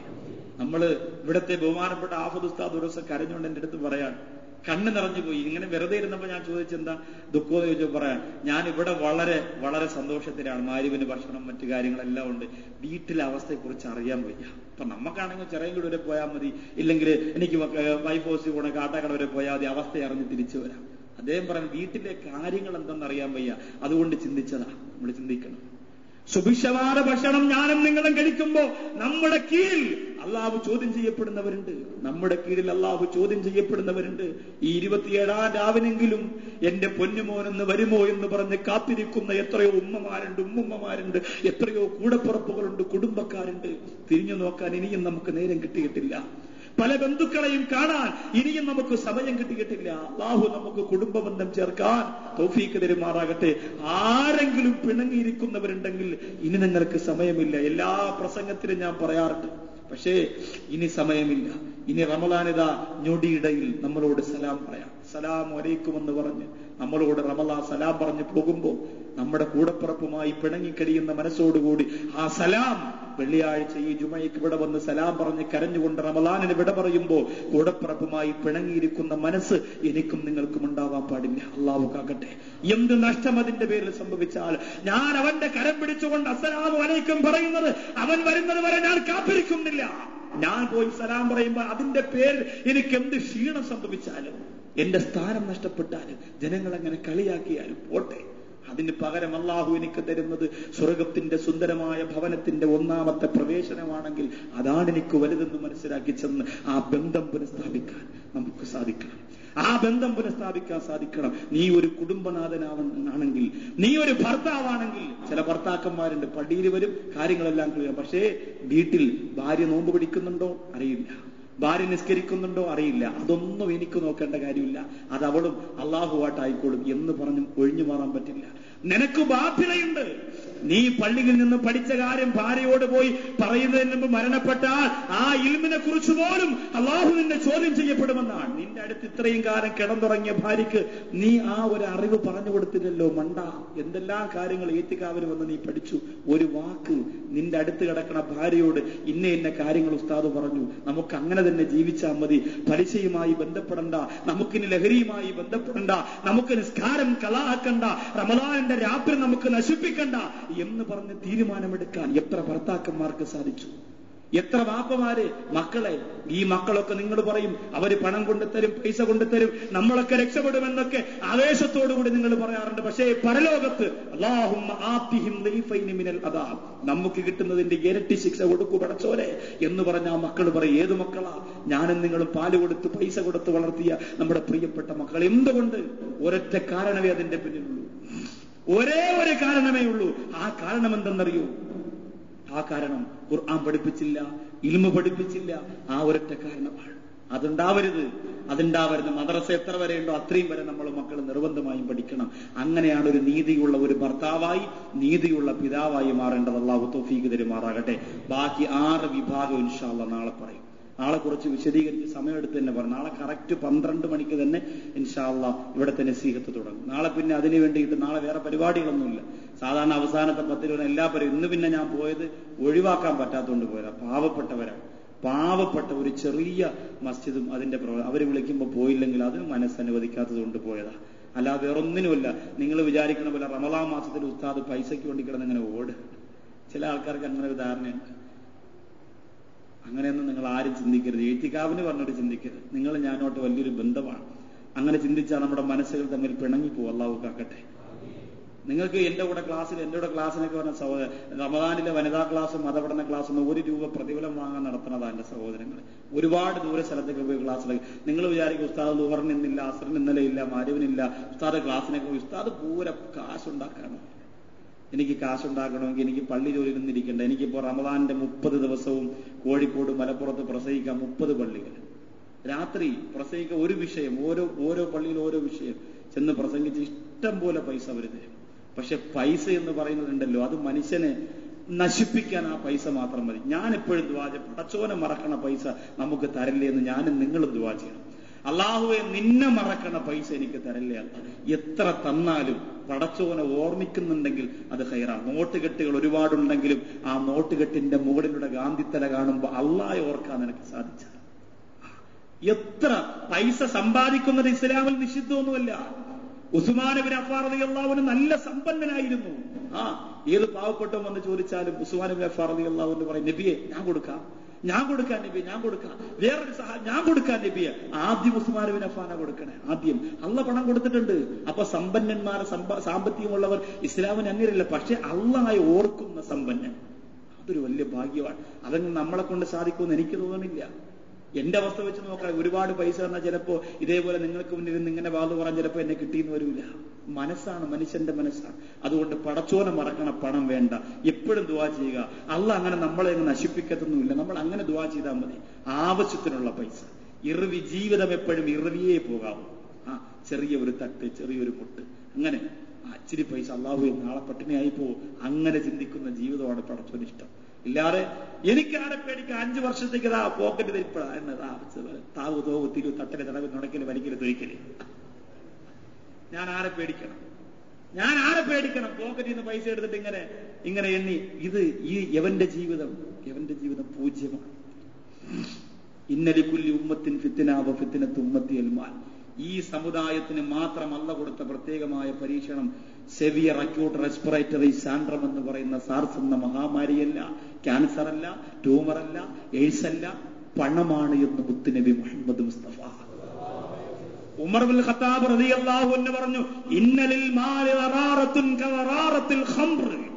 കള്ളു കുടിക്കുന്നവൻ എന്തുമാത്രം തെറ്റ് ചെയ്യുമോ അതിന്റെ ഇരട്ടി തെറ്റ് പണമുള്ളവൻ ചെയ്യും. ഉമർ ഇബ്നുൽ ഖത്താബ് റളിയല്ലാഹു. ഉമർ റളിയല്ലാഹു അൻഹുവിനെ പോലെ ശരീരശാസ്ത്രം അള്ളാന്റെ റസൂൽ പോലും പഠിച്ചിട്ടില്ല. പലപ്പോഴും അള്ളാന്റെ ഹബീബിന്റെ പവിത്രമായ കൈ ഉമറിന്റെ തോളത്ത് തട്ടിയിട്ട് പറഞ്ഞിട്ടുണ്ട്, ബലേ ഫേഷ് എന്ന് പറഞ്ഞാൽ നീ ഒരു ഉത്തമ പൗരനാണ് ഉമർ. നിന്റെ വാക്ക് കേൾക്കുമ്പോ എനിക്ക് ചിലപ്പോ അസൂയ തോന്നിയിട്ടുണ്ട്. നിനക്ക് എവിടെ നിന്നാണ് ഇത് കിട്ടുക? ഉമർ റളിയല്ലാഹു അൻഹു പറയാൻ, ഒരു കള്ളുകുടിയൻ ലോകത്ത് എന്തൊക്കെ ചെയ്യോ അതിന്റെ ഇരട്ടി ചെയ്യും ഒരു പണക്കാരൻ. അപ്പോ രണ്ടുപേരും തുല്യമാണെന്നർത്ഥം. ശ്രദ്ധിച്ചില്ലെങ്കിൽ കള്ളുകുടിയൻ ശ്രദ്ധിച്ചില്ലെങ്കിൽ ഓടെ കിടക്കും. അതേപോലെ പണക്കാരൻ ശ്രദ്ധിച്ചില്ലെങ്കിൽ ഓടയിൽ കിടക്കും. പക്ഷെ നമുക്ക് കാണാൻ പറ്റൂല എന്നർത്ഥം. അള്ളാഹു കാക്കട്ടെ. അതുകൊണ്ട് നാളെ ഒരു പരിപാടിയില്ല. നാളെ പരിപാടി രാവിലെ പോലെ ഉണ്ട്. 9:30 വനിതാ ക്ലാസ് ഉണ്ട് പാങ്ങോട് പള്ളിയിൽ. അത് കഴിഞ്ഞിട്ട് ഇൻഷാ അല്ലാഹ് ഉച്ചയ്ക്ക് ഞാനെത്തും. പിന്നെ ഇൻഷാ അല്ലാഹ് ഒരല്പസമയം ചിലപ്പോൾ ളുഹർ കഴിഞ്ഞൊന്ന് ഉറങ്ങും. അത് കഴിഞ്ഞിട്ട് ഇൻഷാ അല്ലാഹ് 12 മണി മുതൽ നിങ്ങൾ പറയണ സമയം വരെയാണ് നാളെ നസീഹത്ത്. ഇൻഷാ അല്ലാഹ് അത് നിങ്ങൾക്ക് വേണ്ടിയുള്ള ഡെഡിക്കേറ്റാണ്. നിങ്ങൾ പറയണ സമയം എന്റെ മുമ്പിലിരിക്കുന്നവർ നിർത്താൻ പറയുമ്പോഴേ നാളെ ഞാൻ നിർത്തുള്ളൂ. നാളെ ലൈലത്തുൽ ഖദർ ഇൻഷാ അല്ലാഹ് 2 കൈ നീട്ടി നമ്മൾ കരഞ്ഞുകൊണ്ട് വാങ്ങും പടച്ചവന്റെ മുമ്പിൽ. ലൈലത്തുൽ ഖദറിന് ചില അടയാളങ്ങൾ പറയുന്നുണ്ട് റസൂലുള്ളാഹി. നാളെ ഇൻഷാ അല്ലാഹ് പറയാം. ആ അടയാളങ്ങൾ ഇതുവരെ ഉണ്ടായിട്ടില്ല.